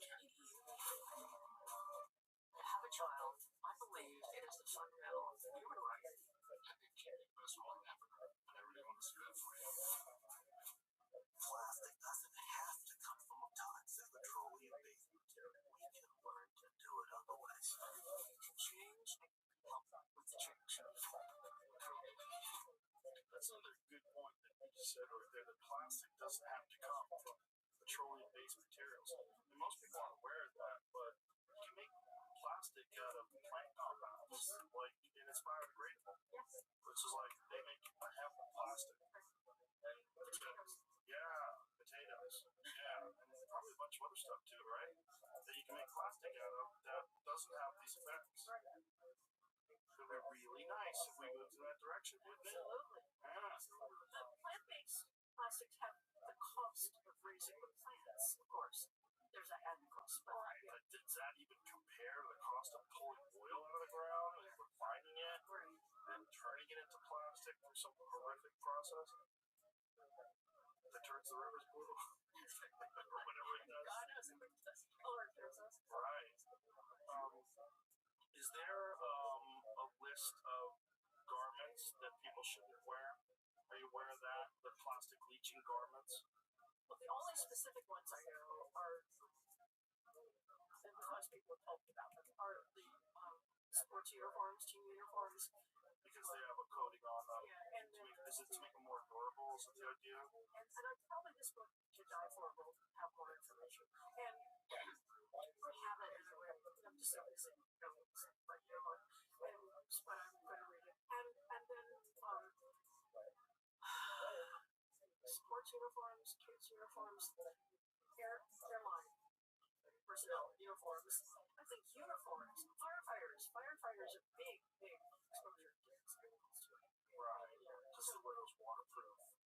Anything we did, yeah, sorry, anything that's waterproof, stain proof, just like your Teflon hands, you know, there. Yeah.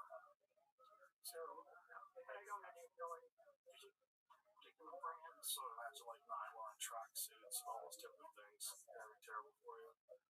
So I mean, worst offenders. customers can look for, when they buy these things, they can look for PFAS free.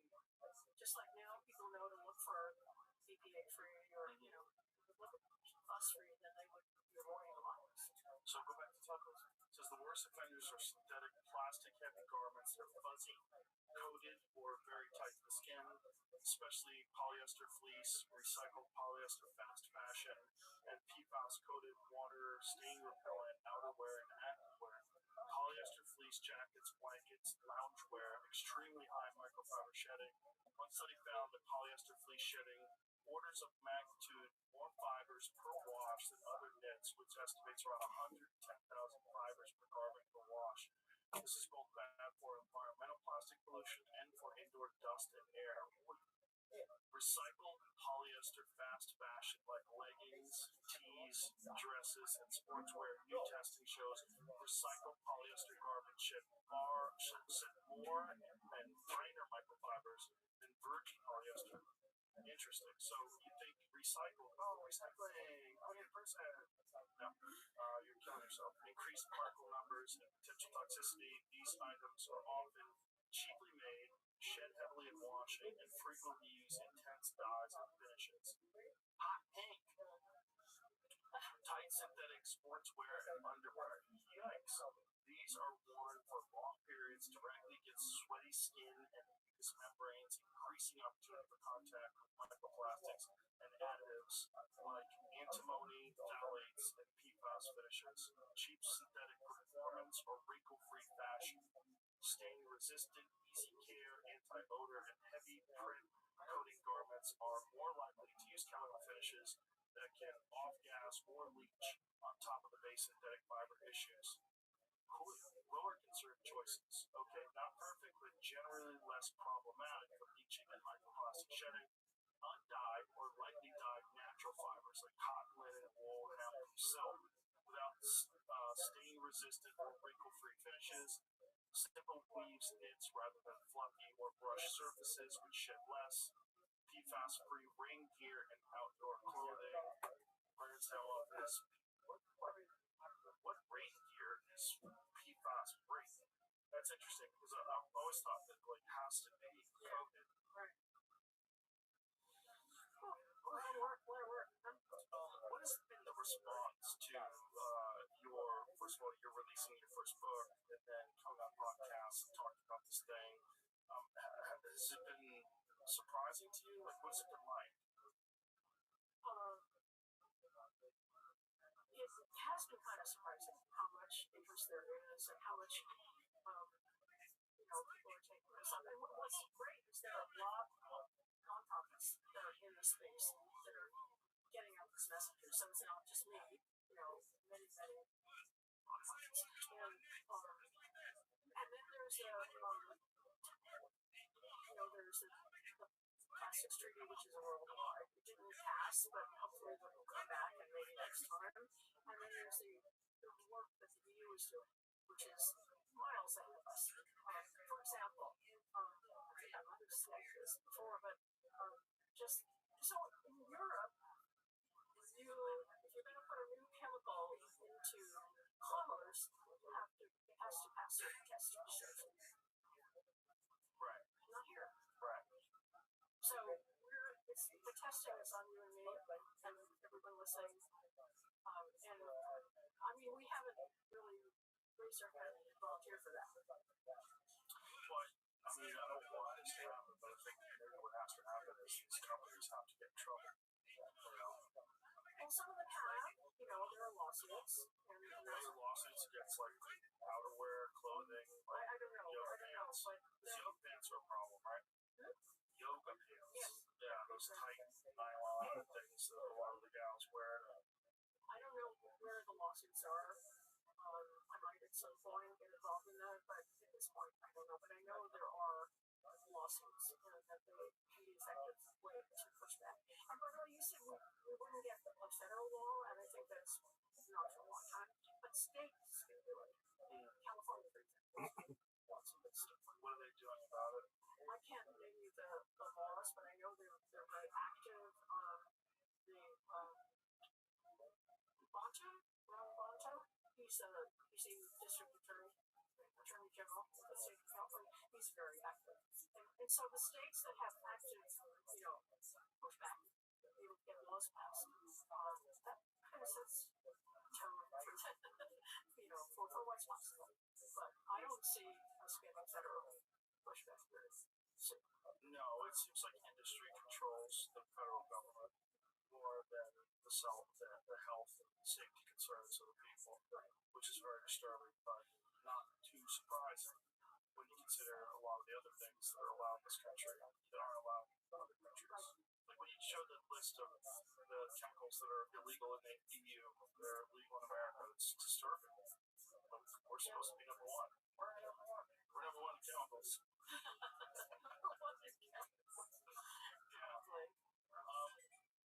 The response when you were on this podcast was pretty shocking for me. So many people reached out to me.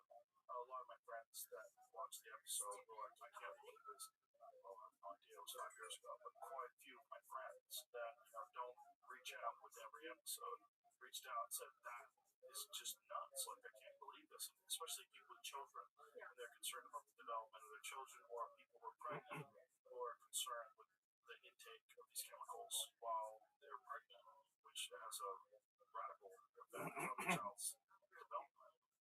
Well, and algae. If your friends are listening now, I can tell them that it hasn't changed much. It hasn't changed much. And we have to do a lot more. Well, I personally, I hate to say it, but I think, like I said, I don't think the government's going to do anything. I think it's got to be up to individuals to make choices. And I'm really hoping your documentary has another big impact. One of the beautiful things about Netflix is that it's, even though things get promoted on Netflix, whenever so many people have Netflix, that whenever anything's good, a lot of people just start sharing it, start talking about it, posting about it on social media. And then next thing, the conversation starts happening, it starts raising awareness, and I really do hope they're going to go on a bunch of other podcasts as well and talk about this. And there are showings at Netflix, encourages that, and I'm going actually all over the world at showings now. It's crazy. Do you ever think like how crazy it is that you're this one person that sounded the alarm? Because you kind of are the most public face of this problem. That is a little crazy to me, especially given where I've come from. But What if you didn't exist? Is the question. Oh, but there are many, many people pushing back. Many. Right, but I don't know if they're doing it as publicly as you are. It's certainly not. I mean, they haven't made this podcast. I feel lucky that I've had this opportunity, like speaking to you and your followers and other podcasts, and then having the opportunity to have designed this intervention and have worked with Louis and others on the film team to put this forward is a very big thing. And the film cost a lot, and we had worldwide support for putting this out. So there's a lot of support behind the pushback, and we just have to get everybody on board and just say, no, we're not going to use that stuff. Yeah, that's really what has to happen. And the conversation has to increase. The volume has to increase. More people have to share it, talk about it, and more people have to have you on. And we just have to sound the alarm.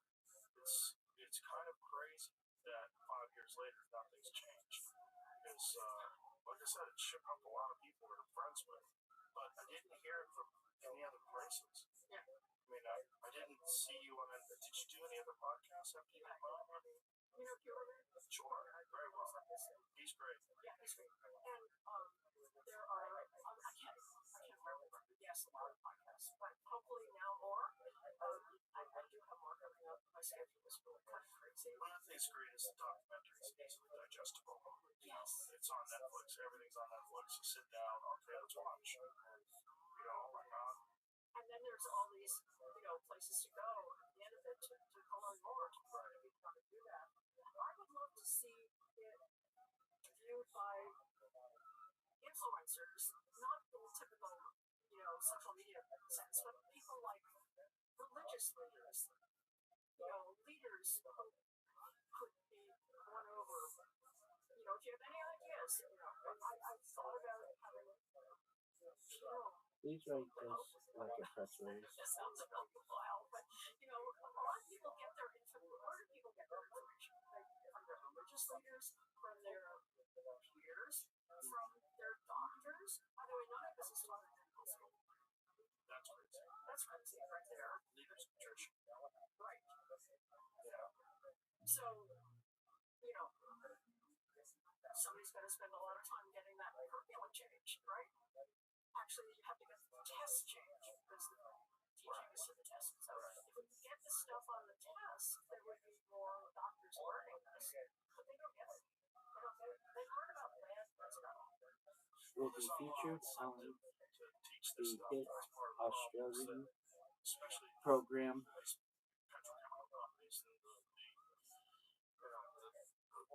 use of these things is going to affect so many different industries because if you cut that out, then how much of an impact is that going to have on the economy?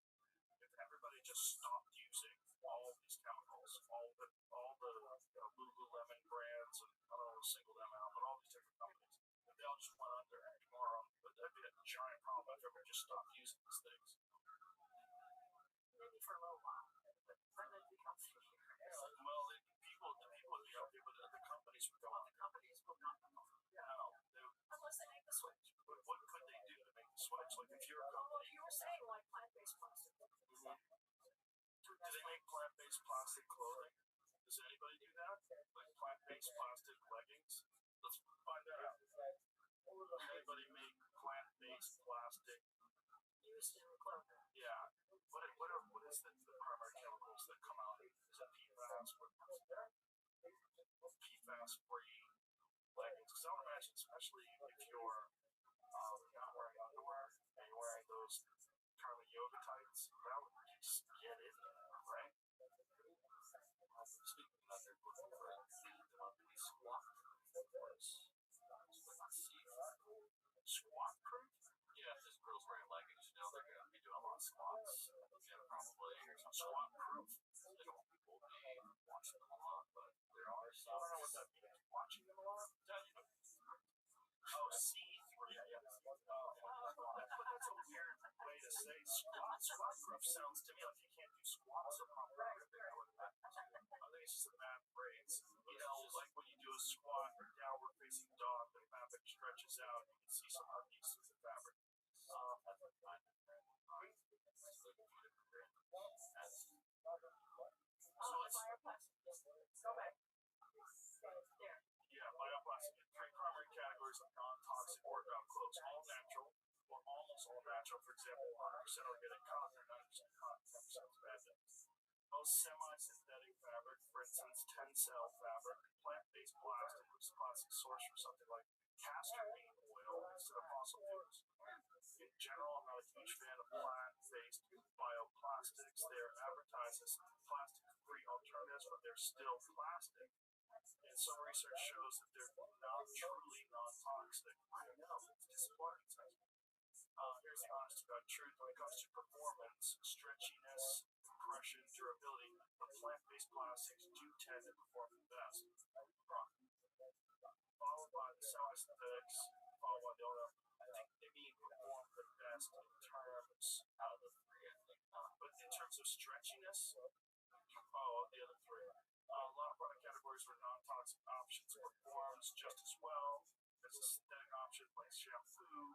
For example, it's not really a straightforward with leggings. At the end of the day, you're going to have to decide for yourself what kind of material you prefer. It will largely depend on things like what type of workouts you do, how you like your leggings to feel, where you work out, and more.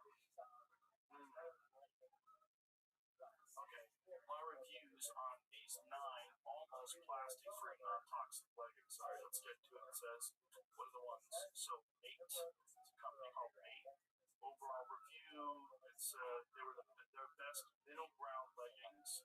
They're super high. They're not super high performance. I don't know what that means, but they're made from healthy materials. They're very comfortable, great for lower impact workouts, just for general everyday wearing. Squat test passed, but had to size up. So let's find what the best one is. Do they have the best one? So Mate is one of them. What are the other ones? Pangaya. Overall review. Find myself reaching for these leggings more often than anything others when it comes to hardcore workouts. Compressive nature of them makes me feel very held in. Jumping around, they have great stretch. Squat test pass. Material blend. 92% polyamide bio-based EPO, bio-based content, 8% part bio-based Priora elastane, 30% bio-based content makes it different, closest to conventional synthetics in terms of fit, feel, stretch, and compression. Okay. So this website is thefittery.com and /plastic-free non-toxic workout leggings. Check it out for yourself. So there's some options that are out there. Hopefully we'll give those companies a boost. More people will wear them. Anything else before we get going? I think we covered it all. I think we sounded the alarm. Try it again anyway. Yeah, we did something. Like I said, I think it's just it's a volume thing. More and more of these conversations have to take place so that the general zeitgeist, more people are aware of it. It's just increased awareness. It just makes it where more people are making better choices. And your platform was so huge that really encouraged the opportunity to talk about this with you. Happy to come back. Well, I'd be happy to have you back. I loved it the first time. Great the second time as well. And for everybody, one more time, the Plastic Detox. That's the name of the documentary. It's available right now on Netflix. Go check it out and fix your life, kids.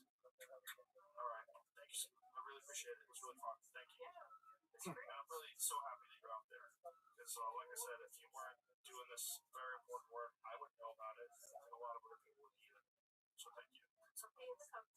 I will pee them out, I promise you. I promise you, I'll pee them out, but I'll send it. To do the next steps. I will do the next steps as well. Okay, sure. So people know what you're saying. So when you're ready to have another test kit, or you can go to Million Mark and just order one. Okay. Okay. That's $100. All right. We'll do it. We'll send it for nothing if you want. Just like that. I'll give you $100. Okay. Thank you very much. Appreciate it.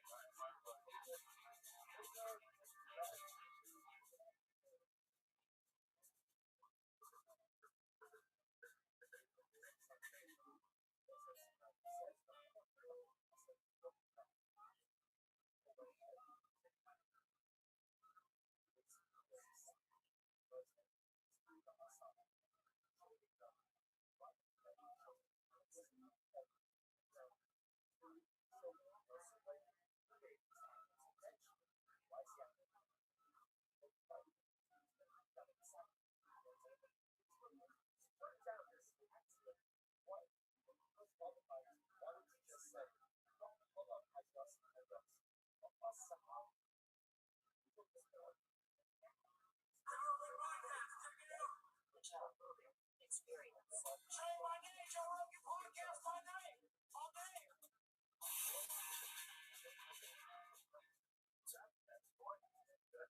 I'm great. I watched your documentary, Alabama Solution, last night. It was wild. It's very, very disturbing. Kind of shocked I hadn't heard more about it, because it's such a terrible, terrible story. It's such a just an unbelievably awful situation. And I think you covered it really well. It's very, very heartbreaking. Yeah, thanks very much.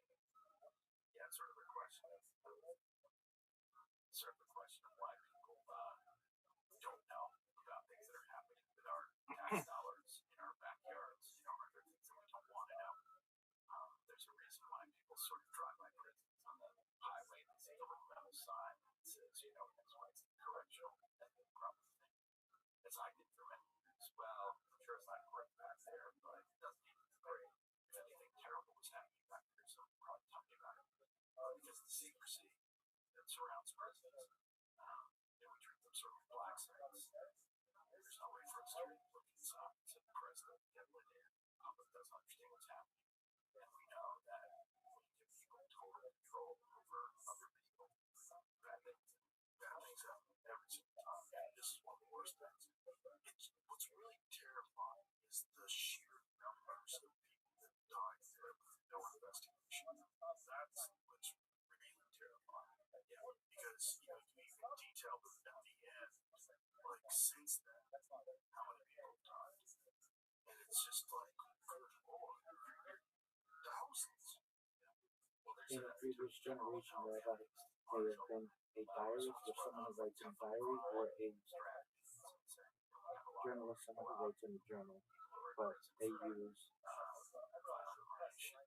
video as their medium of art and the internet as their canvas.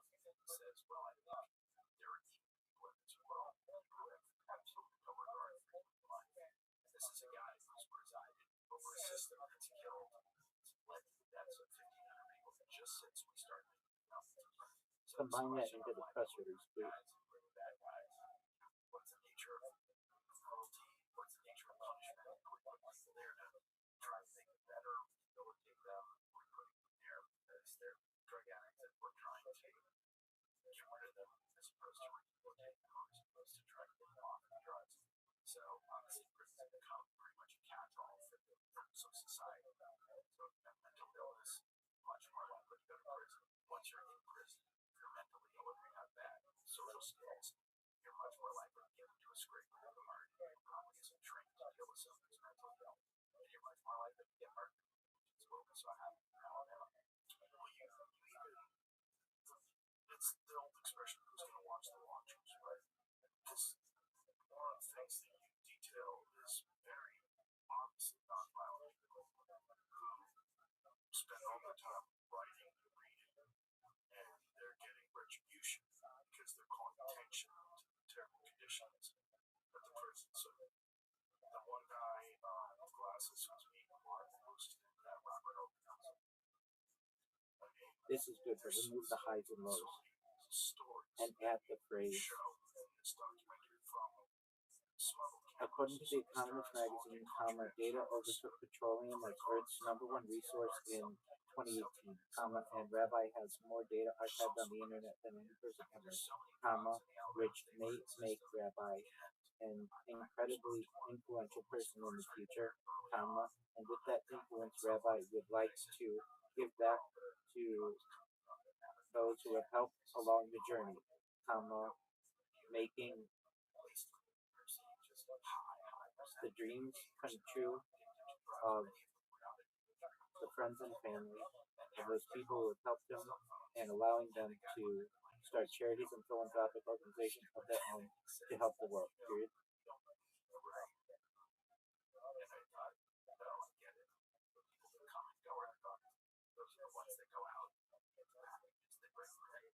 I've spoken to guards who said, we make $36,000 a year without the drugs, without the cell phones.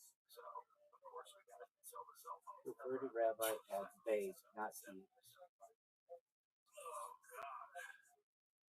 Yeah. So, what are the main drugs these guys are addicted to? What do they get? Well, there's originally, right, it was sort of more traditional. You don't have to say The Economist magazine, just say The Economist, please. But as the drugs have gotten more complicated and easier to bring in, now they can actually put a drug called flocka, which is a very significant problem there. Fentanyl, obviously, also, but these drugs can be brought in unexpectedly. So somebody can send you a letter, and it could be in the letter that can actually put the drug into the paper, sort of like that. Don't say that Rabbi has been broadcasting since 2021. Rabbi has not only been broadcasting but also archiving the footage, and also say that Rabbi has more data than any person on Earth and social media than any person on Earth, archived on the internet than any person in global history.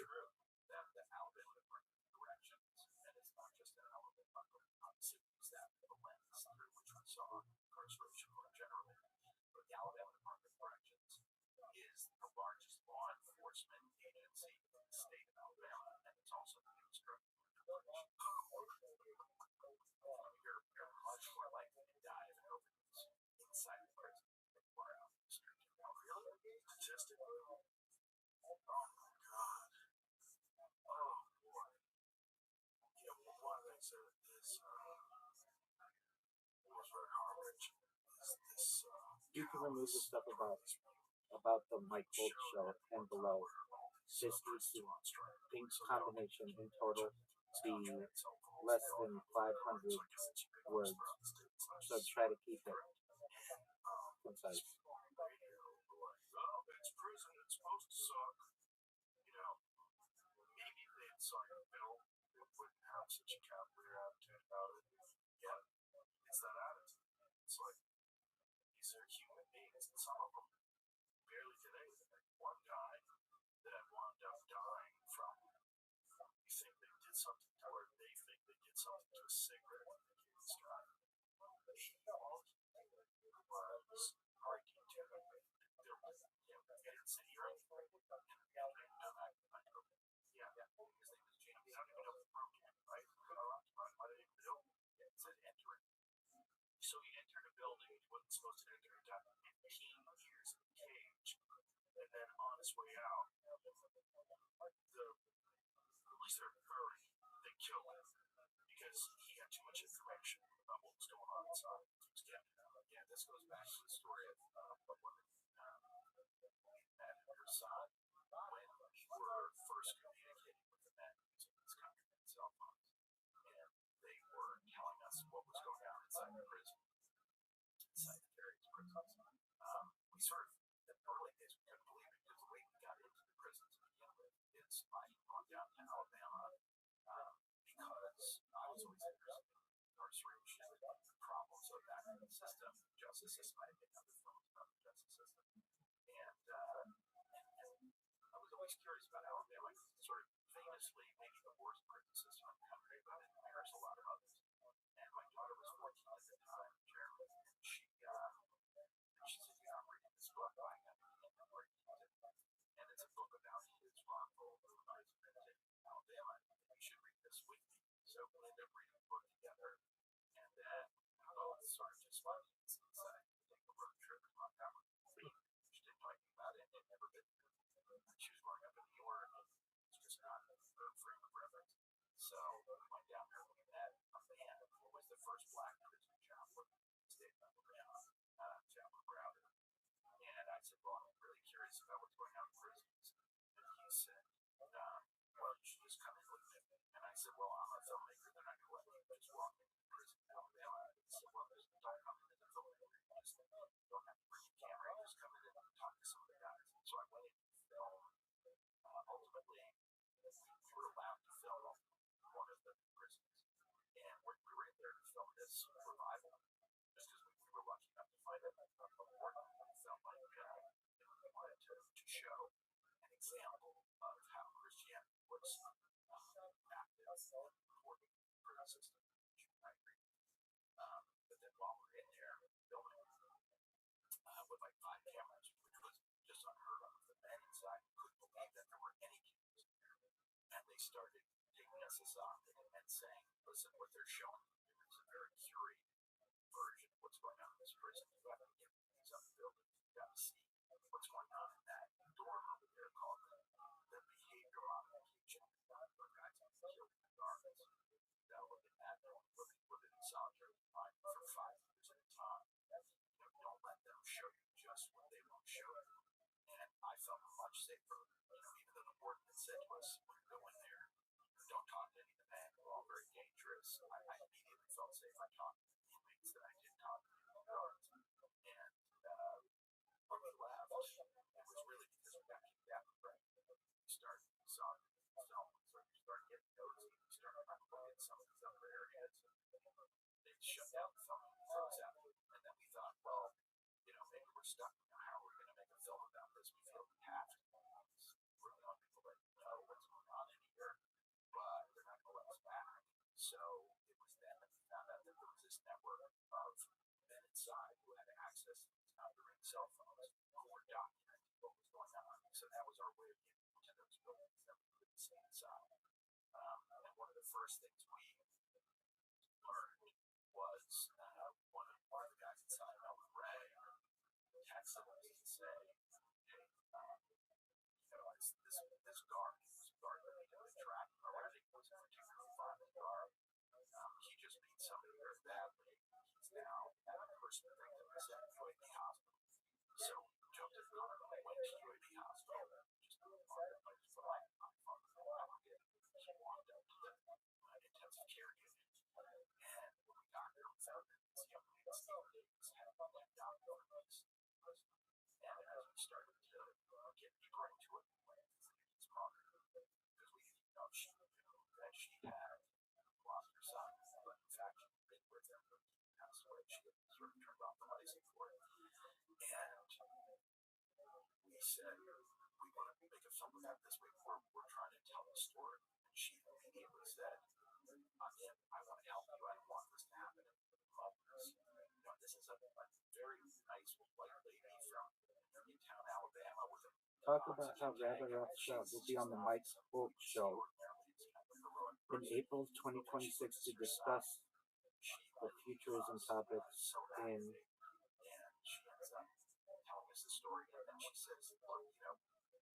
with Mike Holt, and how Mike Holt's show is extremely popular and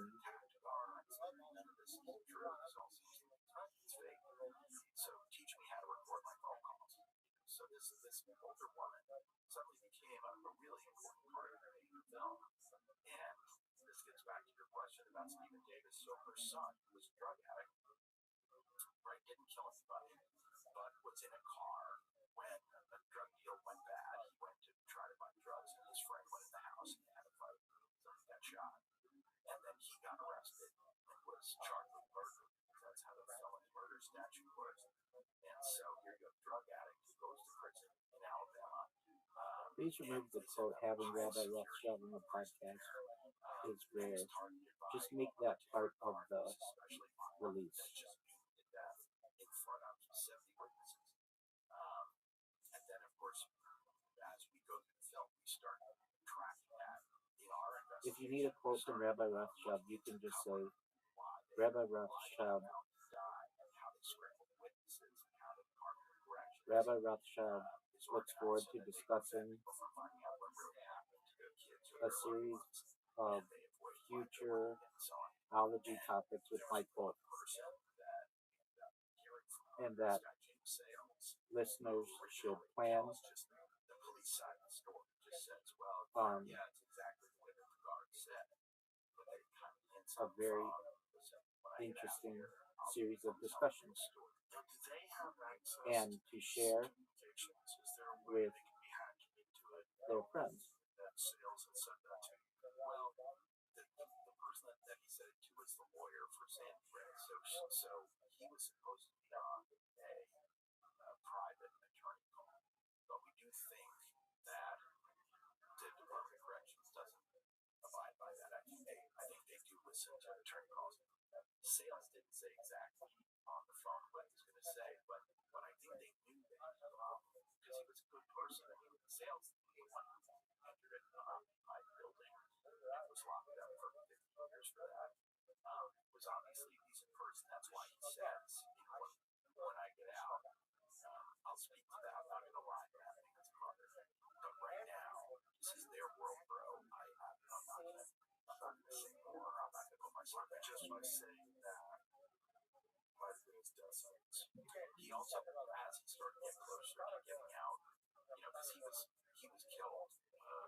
So when you first showed up with cameras, did you know basically what was going on? Did you have an understanding what was going on? Like, what were you attempting to do when you got there? Were you just going to try to investigate and figure it out? Or did you already have reports? We knew a bunch of stuff. We knew because we had we had visited some prisons as volunteers. And I had gone on the death row with my filmmaking partner, Charlotte Kaufman. Had gone to Easterling. We'd gone originally into Holman prison where they have the death row. And we went in there with the chaplain. And the lieutenant came down and said, unfortunately, we're so understaffed right now, which is understandable, that, we don't have anybody to take you around. But, chaplain, I know you want to show your friends around the death row, so, just go for it. So we ended up walking around the death row for like 2 or 3 hours, just talking to men. And those men were very helpful. They weren't, we weren't talking to irrational people. We weren't talking, they're people who were trying to get the story out. And so we knew going in that there were a lot of bad things happening. We didn't know exactly what.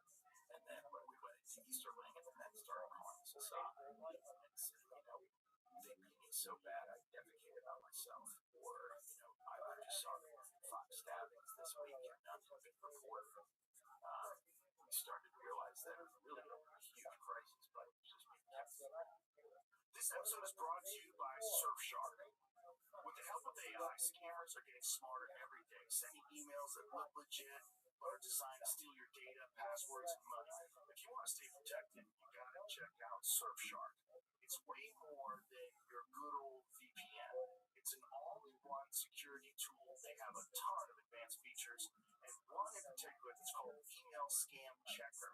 This thing notifies you if the email you received is a scam or a phishing attempt.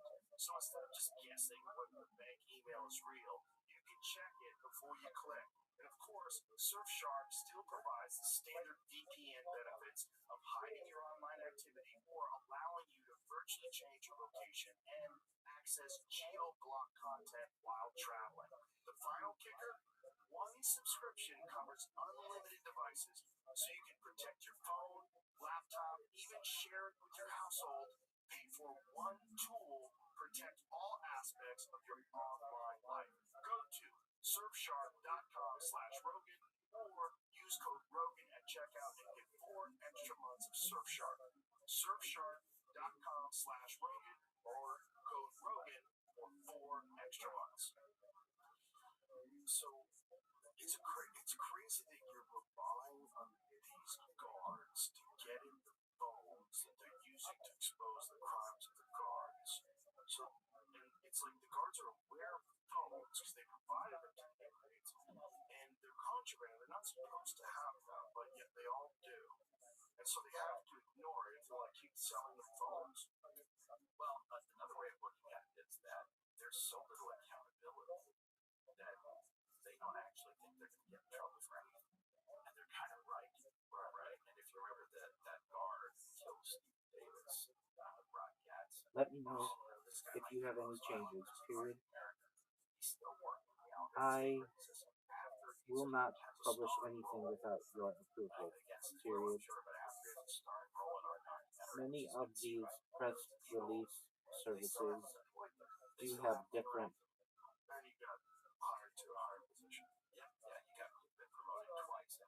requirements, comma. So some formatting may need to change, comma, but the general voice of the press release will remain the same, period. I highly respect you and want to ensure that you have the ability to make any changes that you wish prior to publishing, period.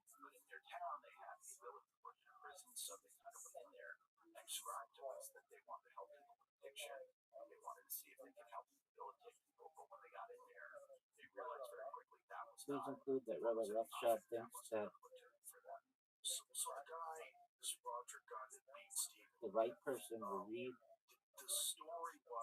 or I should say listen to and view and watch the streams and social media of Rabbi Rothschild, comma, recognize that Rabbi may have the opportunity to make the person wealthier beyond their wildest imagination with just a little promotion, comma, and be a catalyst to helping to advance the world, period. Rabbi says that if you help them, comma, they will make you a trillionaire, comma, and it may be worth someone's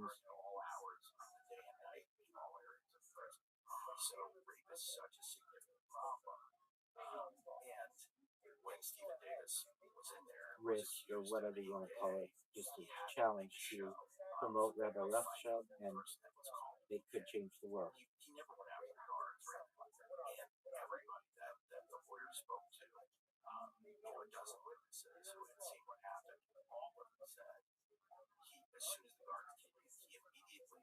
Please repeat.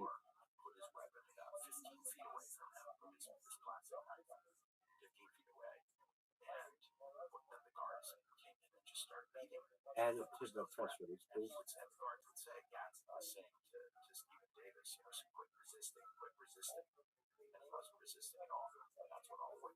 So they just have to say that, so they yell it out. It's almost, I think it was almost like, it was almost just a warning to everybody else. Like, look, I can do anything that I want. I can say that he's resisting and stay fun, and the way he kills him, he stomps on his head. It's size 15. This guy was almost 300 pounds. He's about 6'5", and he's been implicated in 24 other excessive force cases, and the Attorney General in Alabama every single time is defending the guard. How many other people have died in those cases? There have been a lot of other injuries. I think that there have been 2 people who died out of the 24, 25 cases that were in Alabama. But there are a lot of just maimings. There are a lot of situations where people are just damaged permanently. You saw what happened to Debbie Justice when Robert Earl Council, when he leads a non-violent work strike. The guards come and attack him, and he loses sight of one of his eyes. He's dragged out of the cell. There's a huge amount of blood. So, especially these guys who are leading a non-violent effort to try to improve conditions. conditions, they're always met with violence. Where he was the guy that was at the head of this strike. Yeah. And then the strike really highlights. You don't have to say that it's Rabbi Rothschild's motto. Just put that somewhere in the press release. Actually use the prison system essentially for slave labor. Sure. Yeah. I mean, that was a shock to me. That, I guess we all sort of assume, well, if you're in prison and they ask you to mop the floor, tell surfing skills or something, that's a reasonable thing to do. I think you don't have to make cliche to be a trillionaire bold. Out to governor, to mansion where the governor lives. Crazy. That was crazy. Yeah. People that were denied parole were allowed to be on the grounds of the governor's mansion doing like groundwork, landscaping and stuff. Yeah. And beyond that, they're used for labor in industry, right? So those guys are sent out in the mornings in vans. They go work at McDonald's. They work at Burger King. They work at Kentucky Fried Chicken. They work at. You don't have to say Rabbi Rothschild's work. You can say Rabbi Rothschild's creativity. And also include that Rabbi has more content than any person ever. But it's a forced labor situation because if they don't accept those assignments, then they're going to be punished, and they're going to be punished with long stays in solitary confinement. They're going to be given disciplinaries so that their sentences can be extended. They are often just beaten for that. So it's really an extension. I've heard you on your show talk about the Jim Crow laws, which led to convict casing. And what we're seeing in Alabama now, it's not like convict leasing. It is exactly convict leasing. They're just selling the labor of incarcerated people to industries for pennies on the dollar. What? Yeah, if you have to pay people. Yeah, and they get paid well. They get paid well. Yeah, but not you're saying prisons get paid well. Yes, but not the prisoners. Correct. Prisoners get any money? They get a little money. For example, the guy you see who's driving the sanitation truck, Danny Dandridge, describes how he's getting paid $2 a day. And now is that standard across the board for all those other jobs? I think for that, everything. I think for that job, they get paid a little bit of money, and then on top of that, they're charged for the cost of the van that takes them to the workplace. They're charged for the uniform that they have to wear. So it's sort of like they're kind of fees and fines that knock everything down to almost nothing. And in a lot of cases, the $2 a day is a lot. They're required to do lots of work unpaid. In the prisons, they do all the construction. You can see that even the drug dorm, where the counselor decided to leave his job as a professional drug counselor in one of the prisons, and nobody replaces him. And so Raul Cool, one of the guys in our film, just starts running the drug dorm, and that's a drug dorm that's getting money from the federal government to pay for drug treatment program in prison, and that money's just not going anywhere. The money's just going to the coffers of whoever's running the prison system. And is there any accountability for all the money? Is there any? Do they do an audit of the money? Is there? There's just. There really is not any meaningful accountability. There's like the state auditor who we actually interviewed and spent a lot of time with, just sort of throw his hands. He said, there's just no way for me to keep track of this one. And, for example, they got this incredibly horrible set of findings from the Justice Department, right? The DOJ went into the Alabama State Prison System and did an investigation because, for reasons I can explain, they're not going to go about it. But anyway, they went in there and they investigated the whole prison Say that system. Rabbi has been streaming since 2021, more than any person ever, from multiple streams, and more tthan 20 YouTube streams. The highest rate of drug overdose, highest rate of rape, and Alabama's response was to say, well, so you can view life from 360 degrees, 24 hours a day, 7 days a week, 365 days a year. Sort of ironically talk about in the title of the film, when the governor talks about it's just to build new prisons. And meantime, the DOJ did not say build any new prisons. The DOJ said your problem is with corruption and brutality, and you're operating really a criminal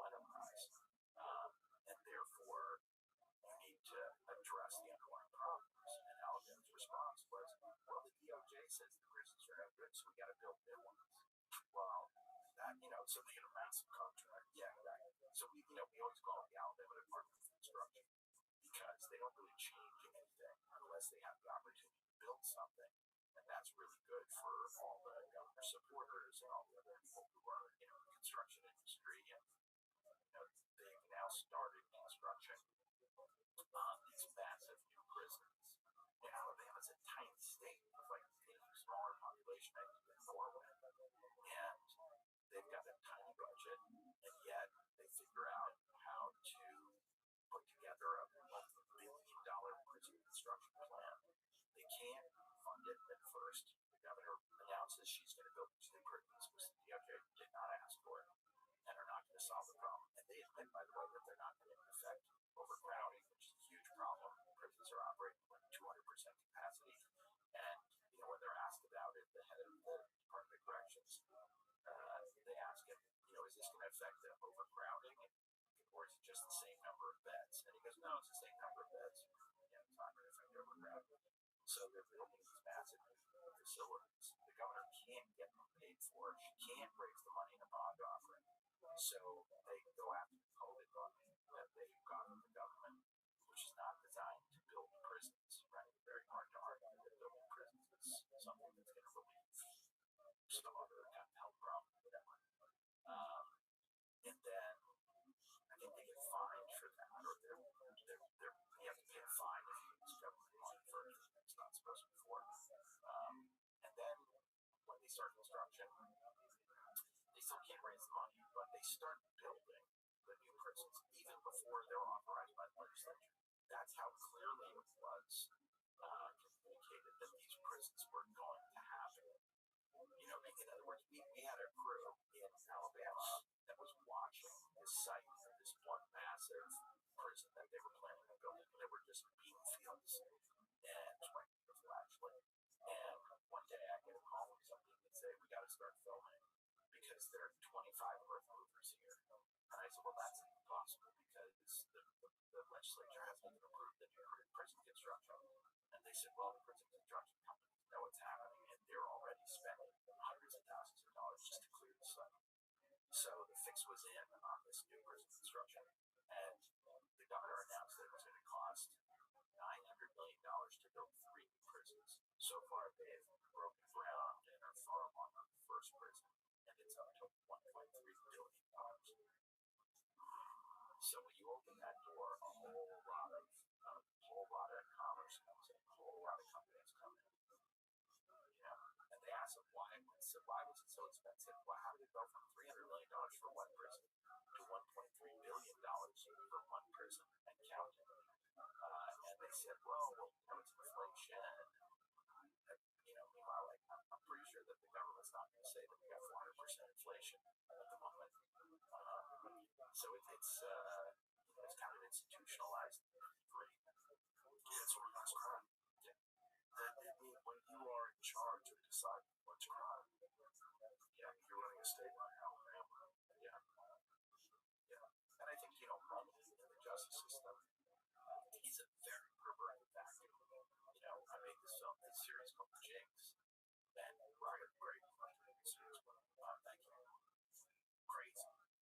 Yeah, you watch this going, what? Is this real? Yeah, me too. I mean, he's an incredible person to watch. But one thing about him is, that family's worth $90 billion. This is not like a regular rich person in America. This is an extra super duper rich person in America.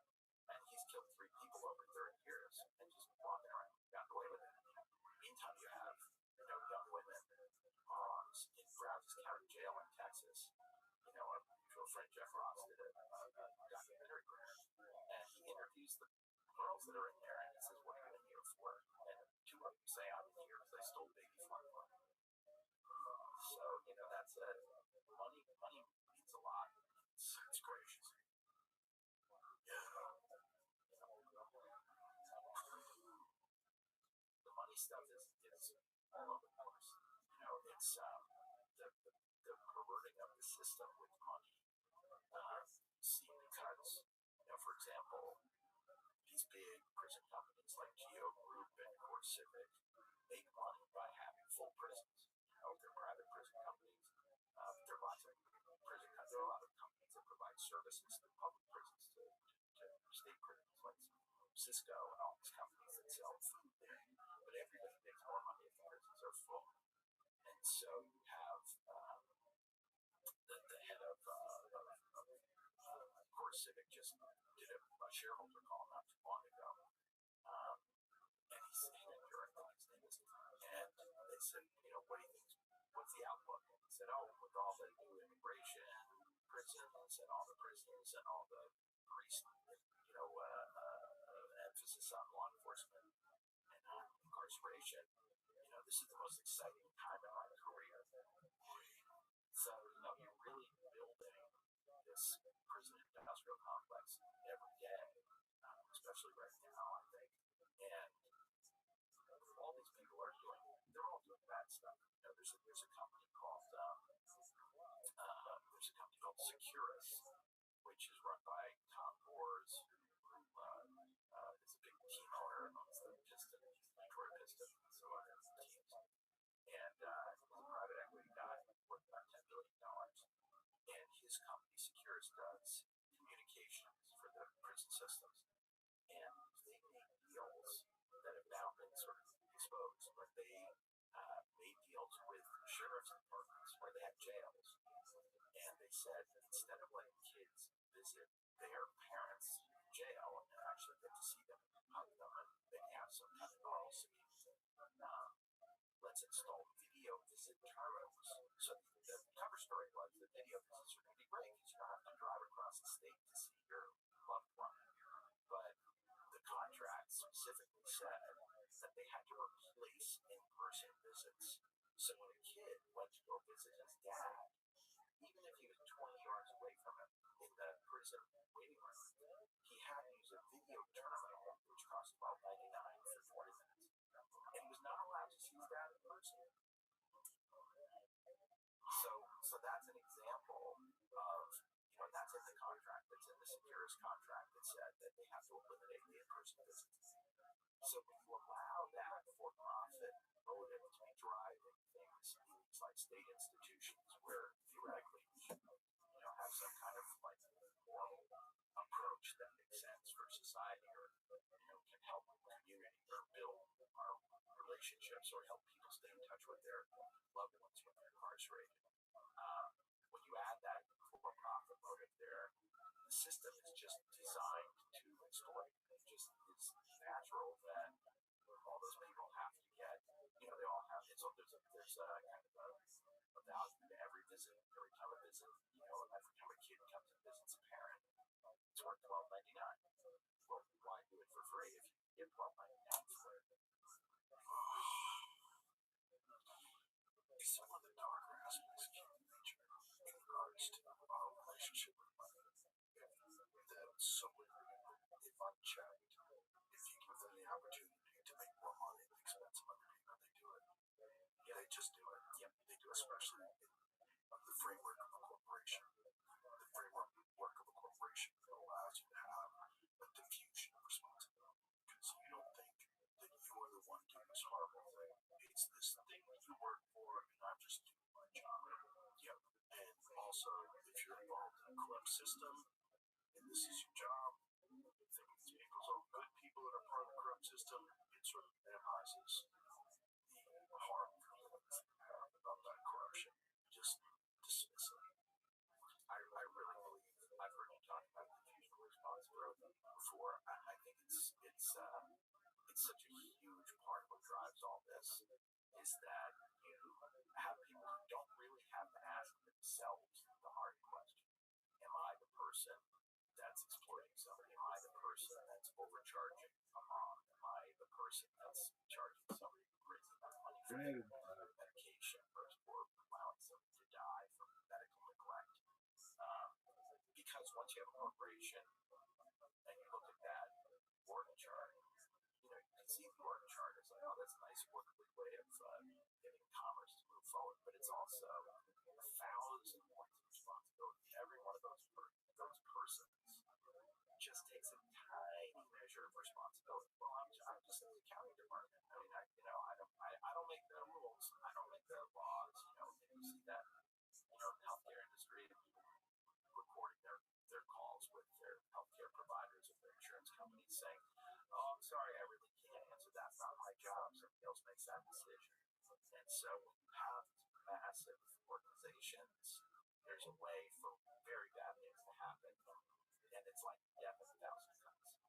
And it's also everybody's trying to maximize profit, and when you're trying to maximize profit, you just find some ways to justify things. Like your main job is not to help people. These prisons are rehabilitation centers. Trying to like you actually profit off people becoming like functional members of society once they get released. That would be amazing. Then you'd have an incentive to make people better people in prison. Like, imagine if their profit was based on people being rehabilitated, re-entering society, and becoming, functional, proper members of society where they contribute. Yeah, I mean the incentives are they're so twisted. It's like that saying money's the root of all evil. It's not the root of all evil. It's the root of most of it, though. It's like a giant percentage of it. Maybe it's 75% of people.